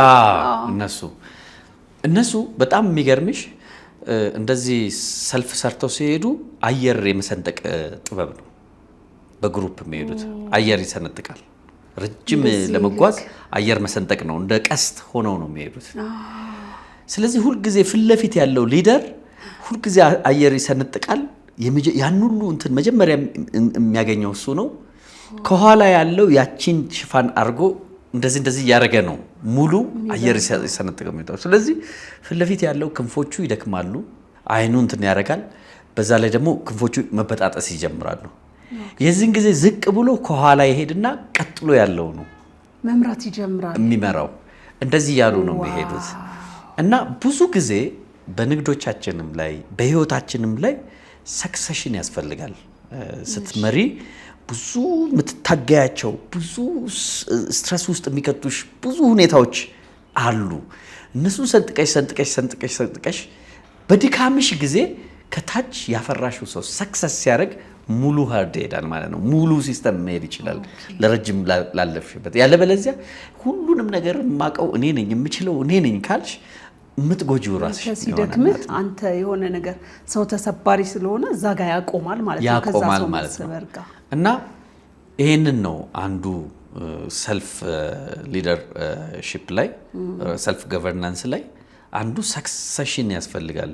ልጅ ወልደሽም ቢሆን ምናምንም ቢሆን አንዳንድ ጊዜ ምን አለ መሰለሽ ብዙ ድርጅት ሀሳብ ምቶላቸው ብዙ ድርጅት ያቋቋሙ ሰዎች የፋውንደር ሲንድረም የሚባል ነገር ይይዛቸዋል። የመስራችነት እንትን በሽታ ምንድነው? ኢኖቬቲቭ የሆነ አይዲያም ቢመጣ አይ ይሄ እኮ የልጅነት ህልሜ ነው እንዴት ላንተ ሰጣለሁ እንዴት ምናምን አድርገው እንቅ ብሎ ምናምን ይወድቃል፣ አብሮ ይወድቃል ሲስተሙ በተክላላ መተካካት የለም ማለት ነው። ያልፋሉ። ህይወት ላይ እንደዛ ነው። የቤተሰብ ጉዳይ፣ የንግድ ጉዳይ፣ የሀገር ጉዳይ፣ የተለያየ ነገር እንትን ሰክሰሽን አሪፉ ሊደር ሰክሰሽን ሲያደርግ ነው ራሱን የመሰለ እና ከራሱ በጣም የተሻለ ሰው መተካት ሲችል ነው። ይህን ነው ሶስተኛው ሰክሰሽን በቁርያዋ እቺ በጎስ እንትኖች እሱ ነው። አራተኛው ኢንቱዊሽን የምንለው እንግዲህ እንትንን ስሜትን መከተል አለ። እዚህ ላይ ተረት ልንገርሽ ታሪክ ነገር እንደውም ይጣፍጣል። አዎ አንድ ሰውዬ ገበሬ ነበረና በረሮች በጣም ያስቸግሩታል። ከዛ ግን የሆነ ጊዜ 4 በረሮች መጡና ስራ ስጠን በደሞዝ መስራት እንችላለን ስራ ብትሰጠን ምናምን አሉ። መጣችሁ ኦኬ ስራ ሰጣችኋለሁ ምናምን አለ። የመጀመሪያ ያለኝ ስራ አለ ሊዛርድ ይሄ እንሽላሊት ሲመጣ ፊሽካ የሚነፋ ነው እና 4000 ብር ነው መከፍለው ለሱ አለው። እኔ አለና አንዱ ወሰደ ያንን ስራ በወር 4000 ብር ሊከፈል። ሁለተኛው ስራ ደግሞ ዶሮ ሲመጣ ወደ ቤት ፊሽካ ነፍቶ ዶሮ መምጣቱን የሚናገር ነው ሲለው ይሄን 3000 ብር በወር ነው መከፍለው እኔ ነኝ ብሎ አንዱ ቶሎ ወሰደ።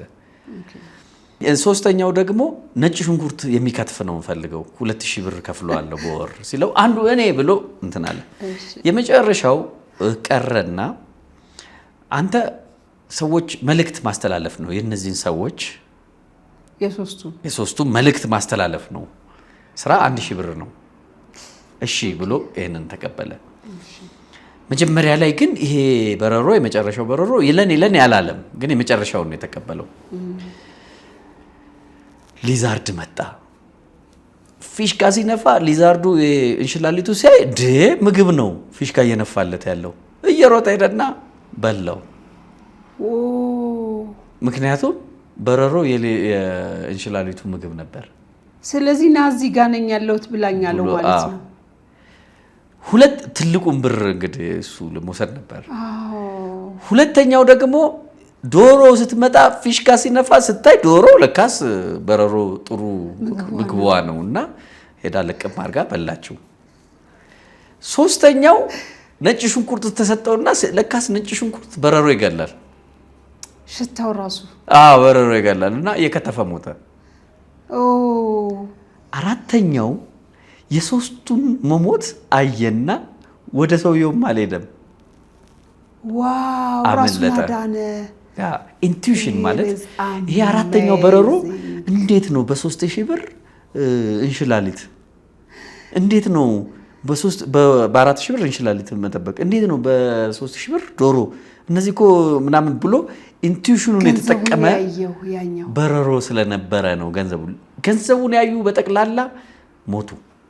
ይሄ ምን መሰለሽ ሊደርሺፕ ላይ ልታሳኪው የምትችውን ጎል ወይም ኤም ኦር ኦብጀክቲቭ አንቺን የሚበላ ከሆነ ኢንቱዊሽን ያስፈልጋል ማለት ነው። ልታሳኪው ያሰብሽው ነገር አንቺን መብላት የለበትም ማለት ነው። አራተኛው የራስን የመምራት ጥበብ ኢንቱዊሽን ነው። ልብን መጠቀም አእምሮን ልብን መጠቀም 3000 ብር 4000 ብር 2000 ብሩን ሳይሆን ይሄ ለምንድን ነው የሆነው የሚል የልብን መጠቀም አንዱ የሊደርሺፕ እንትን ነው ማለት ነው። እነዚህ አራቱን ነገሮች አንድ ሊደር አንድ አንሎክ የተደረገ ሰው ራሱን አዌር ያደረገ ሰው ያስፈልገዋል። ስለዚህ በሐሳብ ራስን አንቅቶ በመላ ራስን አደራጅቶ በስራ ራስን ወደፊት ወስዶ ሀብት መፍጠር ይቻላል ማለት ነው። ራሱን ሀብት የሚፈጥር ሰው ደግሞ እንደነዚህ አይነት ስራን የሚያካሂድ ሰው ደግሞ የራሱ የሆነ የአመራር ጥበብ ሊኖሩት ይገባል። ኢንተርፕረነር ይሄ ጥበብ ሊኖረው ይገባል። አንደኛው መታደስ ነው። በህይወቱ ውስጥም መታደስ ያስፈልጋል። I call it like unlocking inner locked potential ስል እና unlocking inner locked capacity ይለያያል። unlocking inner locked potential ማለት ኢንታየር ላይፍ ውስጥ ያለን አቅም ማውጣት ማለት ነው። በብዙ በጸጋ በምን unlocking inner locked capacity ስል ግን አሁን ላለሽው ችግር አሁን ለምትፈልጊው ነገር ለዛች ነገር ራስን ማብቃት ማለት ነው። ስለዚህ ሁሉም መፍትሄ ሰው ውስጥ አለ ማለት ነው። ሁሉም መፍትሄ ሰው ውስጥ አለና ሰው በእቅድ ሀብት ማፍራት ይችላል፣ በሌላ ነገር ማፍራት አይችልም። ሰው በልምምድ ጸጋን መላበስ ይችላል። ስለዚህ በዚህ ጊዜ ማህበረሰቡ ያስቀመጠውን ፓራሜትር ማሟላት ይቻላል። ሺሊየነር፣ ሚሊየነር፣ ቢሊየነር፣ ትሪሊየነር ኳትሪ ምናምን እያልሽ ልትሄጂ ትችያለሽ ነው። this is the way we forward it። በጣም የሚገርም ነው ማለት አሁን ዛሬ ያወራነው ወሬ ባይዘው መጽሐፍ ነው። መጽሐፍ ቢጃይ ብየዋለሁ እና በደንብ እኔም እጠቀምበታለሁ። አድሜን በሙሉ ስጽፈው እና እንትን ሳረገው የኖርኩት ናቸው። ያ ሙሉን ቢጻፍ ማለት ከውስጥ ራሱ እንደው ፕሮግራም ስለሆነ አምጥተን እንዲህ አጨቅ ነው እንጂ እያንዳንዱ ውስጥ ብዙ ሪሰርቾች አሉ እና በጣም ብዙ ጊዜ እንደዚህ ሰፋፊ ራዕይ ያላቸው ሰዎች ላይፍ ላይ ብቻቸውን ቢሆኑ ነው የሚሻላቸው ወይንስ ደግሞ እንዴት ነው የምታየው? ብዙ ጊዜ ብቻቸውን ነው አይደለ የሚታገሉት? ራዕያቸውን ራሱ I prefer that one ነገር አላቸው አይደለ? ብዙ ጊዜ ፐርፐዝ ነው ብዙ ጊዜ የሚያኖርሽ ፐርፐዝ የህይወት ፐርፐዝ ማግባት መውለድ ምናምን ከሆነ ሰዎች ያበዛ ስሜት ከሚያደርጉ ማግባት አለባቸው መውለድ አለባቸው መኖር አለባቸው ፐርፐዙ ሌላ ከሆነ ግን በዛም እንትን አይደለም ያው ጳውሎስ እንዳለው ብትሆኑ ይሻላል ያለው ቢወደድ ለራስ ማደር ለዓላማ ማደር ለፐርፐዝ ማደር ለምሳሌ እሱ ለእግዚአብሔር አገልግሎት አይደለ ያደረው በቃ ሌላ ነገር አይፈልግም ቢቻል ለፐርፐዙ ሰው ሊያድር ይችላል ካልተቻለ ግን ስሜቱ የሚያስቸግረው ከሆነ ያግባ ቤተሰብ ደግሞ ጥሩ ነው ያው ቤተሰብ መመስረት ጥሩ ነው እና ቤተሰብ ቢኖረው አንዱ ፈንክሽናል ብሎክ ኦፍ ዘ ካንትሪ ኦር ኮሚኒቲ ቤተሰብ ነው ከቤተሰብ የተረፈ ነው ለሀገር የሚሆነው ብዬ አስባለሁ ቤተሰብ ውስጥ ጥሩ አድርገሽ የሰራሽው ልጅ ለሀገር ይሆናል በጣም ኢንትረስቲንግ በጣም ሰፊ ነገሮች ነው ያወራነው እንደው እውነት ዛሬ የተወያየ ነው ካሰብኩት ትንሽ ሄዶብኛል ግን በደንብ ነው ያዳመጥኩ ደግሞ አንተ በደንብ ሀብታም ስለሆንክ በጣም ሀብታም ስለሆንክ እናዳምጣለን ምክንያቱም እኛ ሀገር ብዙ ጊዜ ሀብት ሰው ሁሉ ሀብት ይፈልጋል ሀብታም መሆን ይፈልጋል ግን ሀብትና ሀብታምነትን ይገፋል በኔጌቲቭ ነው የሚያየው ብዙ ጊዜ አይተ ከሆነ ሰው እኔ ሰርቶ የሆነ ደረጃ ላይ ሲደርስ ልናከብረው ይገባል ብዬ ነው የማስበው ምክንያቱም ዝም ብሎ አይደለም ያ ነገር የሚመጣው ልንከተለው ይገባል ጤነኛ እስከሆነ ድረስ ምክንያቱም እንዳልከው ፋይናንሻል ፍሪደም ሲኖርህ ታይም ፍሪደም ሲኖርህ ለሰዎች ራሱ ትምህርት ስትሰጥ ያዳምጡሃል ምክንያቱም አንተ ያወራህ ያለው እንደዚህ መሆን ፈልጋለሁ የሚል ህልም አይደለም የተኖረ ህይወት ነው የተጨበጠ የተዳሰሰ ነገር ነው ሰዎች ደግሞ ከዛ አይተው ቢማሩ በአንተ መንገድ ቢሄዱ ራሱ እዛ ጋር መድረስ የሚችሉበትን ነገር ነው የምትነግራቸው እና you are very lucky እውነት ሀብት ነህ አንተ ለኢትዮጵያ ሀብት ነህ በጣም ብዙ ወጣቶች ባንተ ምክንያት ራያቸውን ሲያሳኩ አይቻለሁኝ እና እንደዚህ መቆረስ መስጠት መቻል ገንዘብን ብቻ አይደለም ሐሳብንም ጊዜንም መስጠት መቻል እና ፕራዮሪቲ መስጠት የሰዎችን ስኬት ለማየት ከራስህ ህይወት ላይ ፕራዮሪቲ ሰጥተ በጣም ብዙ የምታሰለጥናቸው ኦንላይን ራሱ በጣም ብዙ የምታሰለጥናቸው ወጣቶች አሉ በስንት ሺህ ነው የሚቆጠሩት 26000 ምናምን 100000 ምናምን ሁሉ በጣም እና እነዛ ሰዎች ደግሞ ምናልባትም በጣም ብዙ ትምህርት የሌላቸው ግን በየተለያዩ ሀገራት በስደት ሄደው ራሳቸውን ለማሸነፍ የሚሞክሩ ልጆችን እንደዛ አይነት ልጆችን ነው የምታሰለጥነው ኮሙኒኬት ማድረግ ይችላል አሁን እነሱ ጋር ሄደ እነሱ ውስጥ ነገ የሚፈጠር ሀብት እነሱ ህይወታቸውን አሸንፈው ተለውጠው ራሳቸውን ተርፈው ለቤተሰብ ተርፈው ለሀገር መሆን ሲችሉ ያንተ ዘር እየበቀለ ነው የሚሄደው ማለት ነው አንተ በጣም ትልቅ ሰው ነህ ትልቅ ሀብታችን ነህ በጣም ነው የምናከብርህ እንደውም ቡርኪና ፋሶ ነው ፊልም የተማርኩባት ሀገር የቡርኪና ፋሶ መሪ ሁሉ ካንተ ጋር ተገናኝቶ እንደ ንጉስ ተቀብሎ በጣም ብዙ ስራ እዛ የመስራትም እቅድ አለ አይደለ አሁን የጨረስከው ነገር አለ እና አፍሪካ ላይ ነው ቀጥሎ የምታስበው እዚህ ብትጠቀልል የዛሬን ሐሳብን ይመስላል እሱ ንገረኝና አዎ ያው ቡርኪና ፋሶም አንድ የተወሰኑ ፕሮጀክቶች አሉኝና እነሱን እሰራለሁ የሀገሪቱ መንግስት ርዕሰ ብሔሩ የቴክኖሎጂ እንትን ነው ሳቬ ነው ቴክኖሎጂ ይወዳሉ እና የቴክኖሎጂ ፓርክ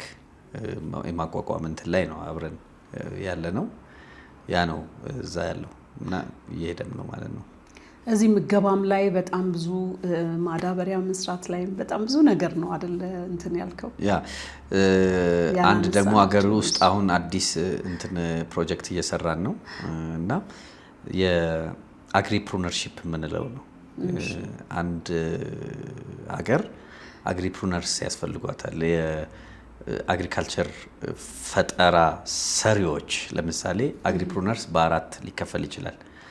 ፕሮዲውሰር አግሪፕሩነርስ የሚያመርቱ፣ ፕሮሰሰር አግሪፕሩነርስ ያንን ወስደው ደግሞ የሚያቀነባብሩ ምናምን ወደ ምግብነት ሊቀይሩ ይችላሉ። ከዛ ያኛውን ደግሞ የሚደግፉ ቴክ አግሪፕሩነርስ ቴክኖሎጂውን ምናምን እንትን የሚያደርጉ፣ ከዛ ሴልስ ኤንድ ማርኬቲንግ አግሪፕሩነርስ ይሄንን እንትን ያደረጉትን ዴሊቨር በማድረግ ስቶር በማድረግ ገበያ ላይ በማድረስ እና ይሄ በዚህ ዙሪያ አንድ እየሰራን ነው። ፕሪሲሽን አግሪካልቸር ኤንድ ስማርት ፋርሚንግ የሚባል ፕሮጀክት ላይ ነው እንትን እያደረግን ያለ ነው። ምንድነው ፕሪሳይዝሊ የሆነ ነገር ማምረት with a smart farming techniques እንደዛ አይነት አንድ እየሰራው ነው። እሱ በጣም ጥሩ ነው። አንድ ሀገር እጅግ ጥቂት ገበሬ ነው የሚያስፈልጋት፣ ብዙ ገበሬ አያስፈልጋትም። ብዙ ምርት ለማምረት እጅግ ቴክኖሎጂውን በደንብ የሚጠቀም እጅግ በጣም ፕሪሳይዝሊ ብዙ ነገር ማምረት የሚችል ምን ያህል አማውንት ወይም ደግሞ ምን አይነት የሚለውን ማምረት የሚችል በጣም ዳይሬክትድ የሆነ ገበሬ ጥቂት ነው የሚያስፈልገው። ምናልባት የህዝቡን ብዛት 1%፣ 2%፣ 3%፣ 4% ሌላ ሀገሮች እንደዛ ስለሆኑ 11% ዓለም ሀገር ይመግባል። ያ በቃ እንደዛ ነው እንትን የሚያስፈልገውና አብዛኛው ሰው እንደዛ መሆን አለበት የሚል እንትን አለኝ እና ይሄ አንሎኪንግ ኢን አንሎክድ ካፓሲቲ እሱ ላይ እያሰለጠንኩ ነው፣ እንዴት ወደዛ መግባት እንደሚቻል። ውጤት እያየህበት ነው? ኦፍ ኮርስ በጣም የሚልኩልን አስተያየት በጣም የሚገርም ውጤት ነው የምናየው። አንዳንድ ሰው ያሳሽውን አይለቅም፣ እንደው ወደ ግብ ሲያደርሰው እንዴት ደስ ይለኛል። እና ይሄ ነው ያው መደምደሚያዬ። ያልተከፈተ ጭንቅላትና በዝላይ ላይ ያልተከፈተ ፓራሹት አንድ ነው። ኦኬ መፈጥፈጥ ማለት ነው ፓራሹቱ በዝላይ ላይ ከዘልሽ በኋላ መክፈት አለብሽ ፓራሹት። ከዛ የምትፈልጊበት ቦታ ላይ በጠጣቡ ታወርጃለሽ። እሺ ጥሩ ሐሳብ መጥቶለት ብዙ ነገር እንትን ብሎ ግን ያልተከፈተ ማንነት ያልተከፈተ ጭንቅላት ያው እንዳልተከፈተ ፓራሹት በዝላይ ላይ እንዳልተከፈተ ፓራሹት ይቆጠራል። ስለዚህ እቺን የሰሙ ወጣቶች ራሳቸውን ከተለያዩ ችግሮች ውስጥ እና ምናምኖች ውስጥ ለማውጣት ራሳቸውን ማንቃት አለባቸው። ውስጣቸው ያለውን አቅም የተዳፈነ አቅም ፈልቅቀው መውጣት መቻል አለባቸው። መፍራት፣ ማፈር፣ ምናምን ማዘን ምናምን አያስፈልጋቸውም። ራሳቸው ናቸው ያሉት። the fittest will survive, the unfit eliminate out from the system ይላል ቻርልስ ዳርዊን። ልዩነት ውድድርን ይፈጥራል። ውድድር ደግሞ በዚህ በጥረት ባለው ሪሶርስ ላይ ፊት የሆነውና ፊት ያልሆነውን ይለያል። ፊት ያልሆነው ፊት ለመሆን ጥረት ልምምድ ያስፈልገዋል። አንዳንዱ ብዙ ጊዜ ሀሳብና ሀብት ለሱ እንዳልተፈጠረ አድርጎ የተቀመጠ አለ። ራሱን ዘግቶ የተቀመጠ ግን አይደለም። ማንም ሰው ተወልዶ በጥንቆላ በምናምን አያመጣውም ሀብትን። በስራ ሀብት ይመጣል። ስለዚህ ራሳቸውን መክፈት መቻል አለባቸው። ቤት ውስጥ አንገታቸውን ደፍተው የተቀመጡ ሀብትና እድገት ብልጽግና እና ጸጋ የነሱ ያልሆነ መስሏቸው የተቀመጡ ሰዎች ወጥተው ራሳቸውን ማሳየት መቻል አለባቸው የሚል ሀሳብ አለኝ። በጣም የሚገርም ሀሳብ ነው። መጽሐፉ እንዳልኩ ከኦዲዮ ቪዥዋል ማግኘት የማይችሉ ሰዎች መጽሐፉ መድረስ አለበት እና ይሄ መጽሐፍ ወጥቶ መበተን አለበት። ነገ ኢትዮጵያ ለኔ በጣም ተስፋ ያላት ብራይት የሆነች ብዙ ችግሮቿ እንደ ንስር አሁን ያለችበት ታይም የነበረው የኢትዮጵያ ታይም እንደ ንስር ራሷን እየቀየረች ያለችበት ነው ብዬ ነው ማምነው ለኔ።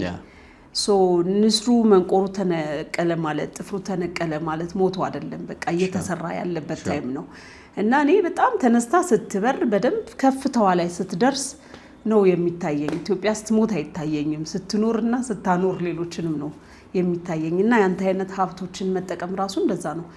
ዝም ብለህ የነገዋ ኢትዮጵያ በምታየው ነገር ምን አይነት ትመስላለች? በዚህ እናጠቃል። እኔ ከድሮ ጀምሮ ኢትዮጵያ አንድ ስዕል ነው ጭንቅላቴ ውስጥ ያለውና ኢትዮጵያ ትልቅ ሀገር ነው፣ ትልቅ ሀገር ነች እና ሁልጊዜ ትሄዳለች ብዬ ነው የማስበው። ከፍ ብለህ ዋው ሁልጊዜ እምልሽ እንትን የለኝም እኔ ትወድቃለች እንትን ትላለች ምናምን የሚል ነገር የለኝም። እምልሽ አማራጭ የለም ያንን ከማለት እናትሽ ሁልጊዜ እንድትኖር ትፈልጊያለሽ። እናትሽ ሁልጊዜ እንድትኖር ከፈለግሽ እንግዲህ ሀገርሽ ሁልጊዜ መኖር አለባት እና ሁልጊዜ ሀገርሽ በጣም ያበበች መሆን አለባት። ስለዚህ ማንም እንትን አይልም። አንድ እንትን ልዋስና በማንም አልተሰራችም በማንም አትፈርስም የሚል እንትን አለ አይደል? ኢትዮጵያ በማንም አልተሰራች በማንም አትፈርስ እና በጣም ጥሩ ህልም አለኝ በማህበረሰቡ ወደፊት በሚለው ምናምን እና ጥሩ ነገሮችን መደገፍ ጥሩ ነው። እውነት ነው። ስለዚህ አንተ የዚህ ዘመን ሀብት ነህ። ያንተ አይነት ብዙ እንዲፈሩ ደግሞ እያደረክ ነው። እግዚአብሔር ይባርክህ። ከፍ ያለ ቦታ ላይ ከዚህም በላይ ህልምህን ሐሳብህን ያሳካልህ። እውነት በጣም ማለት በጣም ቤተ መጻሕፍት የሆነ ነገር ነው እግዚአብሔር አንተ ውስጥ ያስቀመጠው። ስለ መልካም ነገር ይላል መጽሐፍ ቅዱስ። መፈለግንም ማድረግንም በልባችን የሚያኖር እግዚአብሔር ነው ይላል። ስለዚህ አንተ በኮሮና ሰዓት ላይ ህይወት ጫፍ ላይ የደረሰች ሰዓት ላይ ከዛ አዲስ ህይወት ሲሰጥህ ይሄ ቀሪ ዘመንህን በደንብ አድርገህ ለትውልድ እየኖርክበት ነው። ይሄን አጠር አድርጌ የማወራው ያው ሌሎች ኢንተርቪዎች ላይ በደንብ ስላልከው ነው። ስለዚህ ዩ አር ጊፍት ለኢትዮጵያ በጣም ጊፍት ነህ፣ ለትውልዱ ጊፍት ነህ። ሌሎች በጣም በርካታ ኢንተርቪዎችን እናወራለን ብዬ አስባለሁ ኔክስት ታይም። ዛሬ ነበረን ቆይታዬን ይመስላል። እንዴት አገኘኸው? በጣም ወድጄዋለሁ። ታንክ ዩ። ደስ ይለኛል።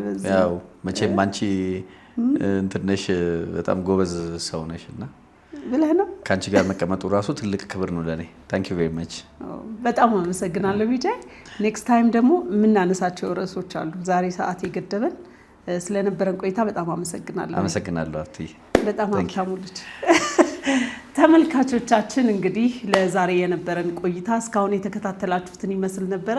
ሁላችሁንም ከፍታው ላይ እንዳያችሁ ስለምፈልግ እንደዚህ አይነት ሀሳቦችን አምጥቼ የሰጠኋችሁ እንደምትጠቀሙበት እምነቴ ነው።